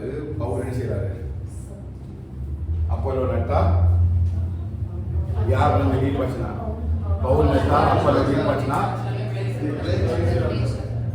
வசனத்தை எவ்வளவு ஒரு உதைக்கணுமோ உதைங்க. எத்தனை பெஸ்ட் பைத்தியமா கத்தினாலும் பிரச்சனை இல்லை. அந்த இடத்துல ஒரு அகரிப்பா ராஜாவை கத்த வச்சிருப்பாரு. இது வச்சுப்பாரு, அகரிப்பா ராஜா வச்சிருப்பாரு. 1000 பேருக்கு 5000 பேர் 10,000 பேர் பவுலுடைய பிரசங்கத்தினால் ரட்சிக்கப்பட்ட ஒருத்தர் கூட பவுல பைத்தியக்காரன் சொல்லல. இது பெஸ்ட் மட்டும்தான் சொல்றான் அப்படின்னா அவனுக்கு தான் அது பைத்தியமா இருக்குது. அவன் 1:18 படி கெட்டு போறவர்களுக்கு பைத்தியமா இருக்கு. ஒருத்தவங்கள வந்து வசனத்தை கேட்டு அதை ஏற்றுக்கொள்ளலைன்னா விட்டுருங்க. அந்த லிஸ்ட் எல்லாம் கெட்டு போற லிஸ்ட்ல வச்சிருக்காங்க. ஆனா கண்டிப்பா அகரிப்பா ராஜாவை எல்லாம் கட்ட சேர்த்து போடுவார். அதுக்காக சில காரியங்களை கட்டணும் என்ன செய்வா நிச்சயமா செய்வா. அதான் கடைசியா பவுல் 29 அதிகாரத்தை சொல்லி முடியாது. அதற்கு பவுல் நீர் மாத்திரமல்ல என் வசனத்தை கேட்கிற யாவரும், வசனத்தை கேட்கிற யாவரும் நம்ம எல்லாரும் சேர்ந்து சொல்றாரு. நம்ம எல்லாரும் படி சொல்றாரு, என் வசனத்தை கேட்கிற யாவரும் கொஞ்சம் குறைய மாத்திரம் இந்த கட்டுகள் தவிர, அதாவது தான் சங்கிலினால கட்டப்படுகிற இப்படி யாரு கட்டப்படணும்னா விரும்பல, இந்த கட்டுகள் தவிர முழுவதும் இதை பெஸ்ட் சொன்னா என்ன சொல்லுவான்? பவுல் பைத்தியமா இருக்கலாம், இவன் எல்லாரையும் முழு பைத்தியத்தையும் அழைக்கலாம். பெஸ்டோட கூற்றின்படி தானே பெஸ்ட் சொன்னா பைத்தியம் தான் சொன்னான். பவுல் என்ன சொன்னாரு? நீங்க எல்லாரும் என்ன மாதிரி மாறுங்க அப்படின்னா என்ன மாதிரி பைத்தியமா மாறுங்கன்னு சொல்றாரு. கிறிஸ்துவுக்காக பைத்தியமா இருக்கும்படி அவர் நினைக்கிறார். அதனாலதான் நம்ம பவுலை வந்து நம்ம ஆராய்ச்சி பார்த்தோம் அப்படின்னா பவுலுடைய தான் அந்த ஊழியத்தை நம்மளால புரிஞ்சிக்கவே முடியாது இல்லையா? யாருமே தண்டில வந்து செலவழித்து சேவகம் பண்ண மாட்டாங்க. நம்ம யாராவது செலவழிச்சு நம்ம ஊழியம் பண்ணுமா? பண்ண மாட்டோம். ஏதாவது ஒரு நன்மை கிடைக்கும்னா எக்ஸ்பெக்ட் பண்ணணும். இப்ப நமக்கு சத்தியம் தெரிஞ்சதுனால நம்ம சொல்றோம். தனியா ஒரு இடத்துல நிற்கும் பொழுது நம்ம செலவழித்து பண்ணணும்னு நினைச்சுக்கோம், யோசிப்போம், கண்டிப்பா ஒரு பலனை எதிர்பார்ப்போம் இல்லையா? அப்போஸ்தலன் பவுல் 1-2 இல்லை 10,000 கோடியை விட்டுட்டு எல்லாம் இலவசமா விட்டுட்டு எல்லாத்தையும் ஆண்டுக்கா விட்டுட்டு வந்தான் அப்படின்னா அவன் மேலே ஒரு பைத்தியக்காரனாக உலகம் இருப்பாங்க. அந்த பைத்தியத்தை வச்சுதான் கர்த்தர் இன்னைக்கு புறஜாதிகளுக்குள்ள ரட்சிப்பை நான் பார்க்கும்போது அப்புறம் பார்ப்பேன். இப்போ நான் வந்து என் லிமிட் ஒரு இடத்துல ஒரு கஷ்டம் வரும்பொழுது கண்டிப்பா நம்ம விசுவாசம் நிற்க முடியுமா? நம்ம செவ்வாய்க்கிழமை அந்த மிஸ்ஸோட லைஃபை கேட்ட மாதிரி ஒய்ஃப் 20 நாள் இறந்து போயிடுவாங்க அப்படின்னு சொல்லக்கூடிய it is not easy to observe. 20 daysல இறந்து போற ஒரு ஒய்ஃபை கொண்டு ஒரு ஊழியக்காரன் நடக்க முடியுமா? சாட்சியில நான் நிற்க முடியும். நம்ம எதுவாக இருந்தாலும் பேசலாம். ஆனா விசுவாசத்துக்கு உள்ள வரும்பொழுது சோதனைகள் வரும்பொழுது நம்ம நிற்க முடியாது. அவனுடைய வாழ்க்கை என்ன? பசி, குளிர், பட்டினி, நிர்வாணம், நாசம், மோசம், எவ்வளவு அவமானம், எவ்வளவு நிந்தைகள், எவ்வளவு அடிகள். ஒரு அடி கிடைக்கும் தெரிஞ்சு நம்ம ஓடிட்டு போமா? வேற வழியில போறோம் அடிப்பாங்கன்னு தெரிஞ்சு நான் போக மாட்டேன். ஆனா பவுலுக்கு ஆவியானவர் சொல்றாரு, நீ எருசலேம் போற வழிகளெல்லாம் ஒரு என்ன இருக்குது? அடிகளும் கட்டுகளும் தான் இருக்குன்னு சொல்றேன். அப்பதான் வேதம் அவனை பார்க்கும் பொழுது அவனை நல்ல ஒரு ஊழியக்காரனா நல்ல ஒரு அப்போஸ்தலனா பார்க்குது. ஆனா உலகம் அப்போஸ்தலன் பவுலுடைய வாழ்க்கையை ஆராய்ந்து பார்க்கும்பொழுது அவனை ஒரு பைத்தியக்காரனா தான் பார்க்குது. அப்படிதான் இந்த உலகம் நம்மை பார்க்குது. இந்த உலகம் நம்ம எப்படி தான் பார்க்குது. ஆனால் அதுக்காக நம்ம நினைச்சக்கூடாது, அதனாலும் ஃபீல் பண்ணவே கூடாது. பரலோகம் நம்ம எப்படி பார்க்கறது, அதுதான் காரியம். கிறிஸ்துக்காக நம்ம பைத்தியக்காரமாய் மாற விரும்புவோம். நம்மளோட வார்த்தைகள் சத்திய வசனமாக இருக்கட்டும், சத்தியத்தை போதிக்கிறார்கள். ஒருவேளை நம்ம சத்தியம் பேசுறதுனால நம்ம சத்ரு ஆனாலும் பரவாயில்லை. அந்த சத்ரு ஆறுதல கூட சந்தோஷமா நம்ம ஆண்டவருக்காக இந்த சொஸ்த வசனத்தையும் அந்த சத்தியத்தை பேசும்பொழுது நிச்சயமாய் அப்போஸ்தலன் பவுலை போல கர்த்தர் நம்மை கொண்டு பல பேரை ரட்சிப்பார். அல்லேலூயா. எத்தனை பேருக்கு நம்ம விதிச்சினாலும், எத்தனை பேருக்கு நம்ம பைத்தியம் உள்ள மாறினாலும் கண்டிப்பா சில அகரிப்பா ராஜா போன்றவருடைய கர்த்தர் தேசத்தில் வச்சிருக்கிறாரு. அவர்கள் விசுவாசிப்பதற்கு இந்த சத்தியமும் சொஸ்த புத்தியுள்ள வார்த்தைகள் நிச்சயமாய் நம்ம மேல கிரியை செய்யும். இதுக்கெல்லாம் ஒரே ஒரு காரணம் தான், நம்ம மேல ஒரு பரலோக தரிசனத்தை இந்த பரம தரிசனத்தை நான் சுமந்து போனோம்ப்பா. அப்படியே வேதத்தை கையில் எடுத்துருங்க, பேக்ல வச்சுருங்க, அப்படியே கையில் எடுத்து வச்சுங்க. எல்லாரும் பரம தரிசனத்தோட நிற்கிறவங்க மட்டும் சொல்லுங்க, ஆண்டவரே இந்த பரம தரிசனத்தை நான் கீழ்ப்படியில எனக்கு ஈடுபடாது. இந்த பரம தரிசனம் என்ன பரம தரிசனம் எனக்குள்ள வச்சிருக்கீங்க? அப்போஸ்தலன் பவுலுக்குள்ள ஒரு பெரிய பரம தரிசனம் தான். என்ன ஆனாலும் சரி கிறிஸ்துவின் அன்பை விட்டு பிரிக்க முடியாத நிச்சயத்தோடு கூட அந்த தரிசனத்தை சுமந்து ஓடுறான். யோசேப்பு மேல ஒரு தரிசனம், அவனை அந்த புலிகளோ அந்த பால் கிணறோ ஒன்று அவனை சேதப்படுத்தலை. பாவம் அவனுக்கு எதிராக வந்த பொழுது அதையெல்லாம் விட்டுட்டு ஓடத்தக்கதான ஒரு தரிசனத்தை அவனுக்குள்ள கொண்டு வச்சது. காவல் கிடங்கிற சங்கிலியால கட்டப்பட்ட பிறகும் அந்த இடத்துல கர்த்தர் அவனை உயர்த்தி வைப்பதற்கான தரிசனம் உதவி செய்தது. கர்த்தர் உங்க மேல என் மேல ஒரு பெரிய தரிசனத்தை வச்சிருக்கிறாரு. பெரிய தரிசனத்தை வச்சிருக்கிறாரு. நம்ம ஓடுற ஓட்ட வீணானது அல்ல, வாழ்கிற ஆவிக்குரிய வாழ்க்கை வீணானது அல்ல. உலகம் உங்களை பார்க்கும் பொழுது அப்படி பேசலாம். உலகம் நம்மை பார்க்கும் பொழுது சில பெஸ்டுடைய கிரிகள் நமக்கு பைத்தியம் என்று சொல்லி நம்ம சொன்னால் நமக்கு தெரியும் என்னை அழைத்த தேவன் உண்மை உள்ளவர், என்னை அழைத்த தேவன் உண்மை உள்ளவர், என்னை அழைத்த தேவன் உண்மை உள்ளவர். அவர் ஒருபொழுதும் என்னை கைவிட மாட்டார், என்னை ஒருபொழுதும் என்னை கைவிட மாட்டார். அவர் என்னை நடத்துகிறதை சொல்லி நான் அந்த பரம தரிசனத்துக்கு என்னை கீழ்படிய, அந்த பரம தரிசனத்துக்கு என்னை கீழ்படியாக பரம தரிசனத்துக்கு கீழ்படிக்கிறதா அந்த பரம தரிசனத்துக்கு கீழ்படிந்து ஓடு இருக்கிறதா இருக்கப்பா. அப்ப அகரிப்பா ராஜாவை பெஸ்டுவ ஒண்ணு காரியம் இல்லப்பா. உங்களோட பரம தரிசனம், தரிசனம் தந்தவன் நீர் ஆண்டவரே, தரிசனம் தந்தவன் நீர் ஆண்டவரே. அதை நடத்தி செல்கிறவரு நீதாப்பா. தரிசனத்தை தந்து செயல்படுத்தி நடத்துகிறவரோ நீர் ஆண்டவரே. எல்லாம் வாயிலும் சொல்லுறாங்க அந்த பரிசு பரம தரிசனத்தை, பரம தரிசனத்தை, அந்த பரம தரிசனத்தை, பரம தரிசனத்தை, பரம தரிசனத்தை. ஹல்லேலூயா. கர்த்தர் கிருபை எல்லா வாயிலும் ஆண்டவரே நீ என் மேல் வச்ச பரம தரிசனத்துக்காக ஆண்டவரே, பரம தரிசனத்துக்காக ஸ்தோத்திரம், பரம தரிசனத்துக்காக ஸ்தோத்திரம். பரலோக என் குடும்பத்துல ஆண்டவரே வீட்டோட எல்லாரையும் காட்டிலும் அந்த பரலோக என் மேல நம்பிக்கை வச்சு தந்திருக்கிற பரம தரிசனத்துக்காக நன்றி ராஜா. நான் இருக்கிற இடங்களில் எல்லாம், நான் இருக்கிற இடங்களில் எல்லாம், நான் இருக்கிற இடங்களில் எல்லாம் தரிசனத்தை சுமந்து செல்ல, தரிசனத்தை சுமந்து செல்ல.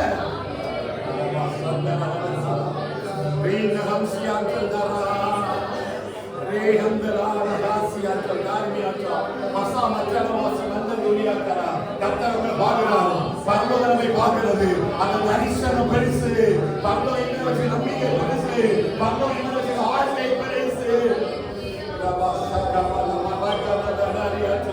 எந்த சூழ்நிலையிலையும் தரிசனம் தந்தவர் மறக்கவே மாட்டார்.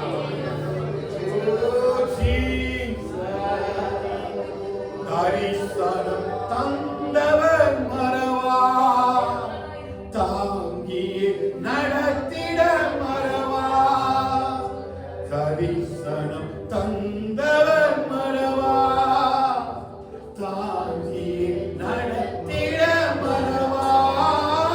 எப்பக்கம் நெருக்கங்கள் சூழ்ந்திட்டாலோ எலியாவின் தேவன் உன்னை மறவா.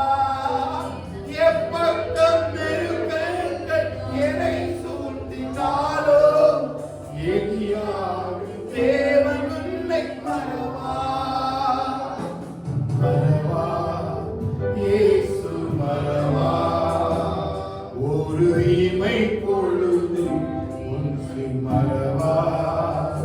இயேசு மறவா, உன்னை நடத்தின இயேசு மறவா.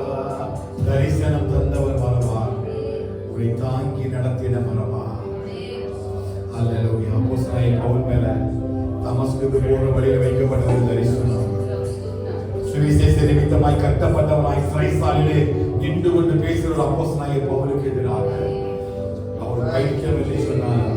அவனுக்கு தெரியும் பரலோக தரிசனம் தனக்குள்ள வைக்கப்பட்டிருக்கிறதுனால நான் பைத்தியம் அல்ல, நான் சத்தியத்தையும் சொந்த புத்தியும் உள்ள வார்த்தைகளை பேசுகிற தேவனுடைய ஊழியக்காரன் அப்போஸ்தலன் என்கிற உறுதியோடு கூட நடந்தது போல தேவனுடைய வார்த்தைக்காக சுவிசேஷத்திற்காக நம் கர்த்தர் நம்மை இன்னும் மகிமையாக எடுத்து பயன்படுத்துவாராக. மகா பரிசுத்தம் இலக்கமும் கிருபை உள்ள ஆண்டவரே, தாசனிக்கப்பட்ட 2 ராத்திரிகளுக்காக நன்றி ஆண்டவரே. ஸ்தோத்திரம் கர்த்தாவே. பவுலுடைய பிதற்றல் அகரிப்பா ராஜாவுடைய விசுவாசத்தை காரணமாக்கி ஆனா பேசுவத வைத்தியமா புரிஞ்சுக்கிட்ட ஆண்டவரே. அப்பா கிருபை உள்ள தேவனே, நாங்கள் பேசுகிற இடங்கள் எல்லாம் அநேக அகரிப்பா ராஜாக்களுக்கு விசுவாசத்தை கொண்டு வர கர்த்தர் கிருபை செய்யும்படியாக நாங்கள் ஜெபிக்கிறோம். அதற்காக நீங்க வச்சுக்கிற பரம தரிசனத்துக்காக ஸ்தோத்திரம். சில சாத்தானுடைய தந்திரங்களை அதிகாரத்திற்கு வெளியே மனம் திரும்பி குணப்படுத்தப்படுவதற்கு இந்த பரம தரிசனம் இன்னும் அதிகமாக கூட கிரியை செய்கிறோம். ஒருவருக்கு பரம தரிசனம் உலகத்துக்கு பைத்தியமாக இருந்தாலும் அது எங்களுக்கு தெய்வபலனா இருப்பதற்காக, நாங்கள் ஓட தெய்வபலனா இருப்பதற்காக, ஓடுவதற்கு தெய்வபலனா இருப்பதற்காக ஸ்தோத்திரம் ஆண்டவரே. எங்கள் நினைவு கொண்டு தரிசனம் தந்ததற்காக நன்றி சொல்கிறோம்.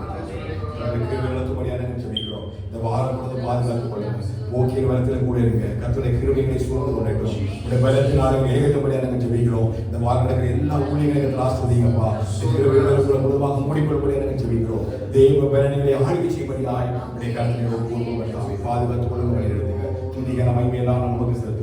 இயேசுவின் நாமத்தில் ஜெபிக்கிறோம் எங்கள் ஜீவனுள்ள நல்ல பிதாவே.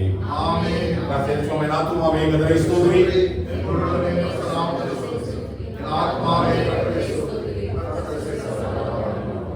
ஆசீர்வாதம் நம்முடைய கர்த்தராகிய இயேசுவின் கிருபையும் பிதாவாகிய தேவனுடைய அன்பும் பரிசுத்த ஐக்கியமும் ஸ்நேகமும் இன்று வேறு சதா காலங்களிலும் ஆண்டவருடைய இயேசு வரைவரையும் சகல பரிசுத்தவான்களோடும் சபையோடும் நம் அனைவரும் கூட தங்கி இருப்பதாக. ஆமென் ஆமென் ஆமென். ஹல்லேலூயா ஹல்லேலூயா ஹல்லேலூயா. கர்த்தர் நம்மை ஆசீர்வதிப்பாராக. சமாதானத்தோடு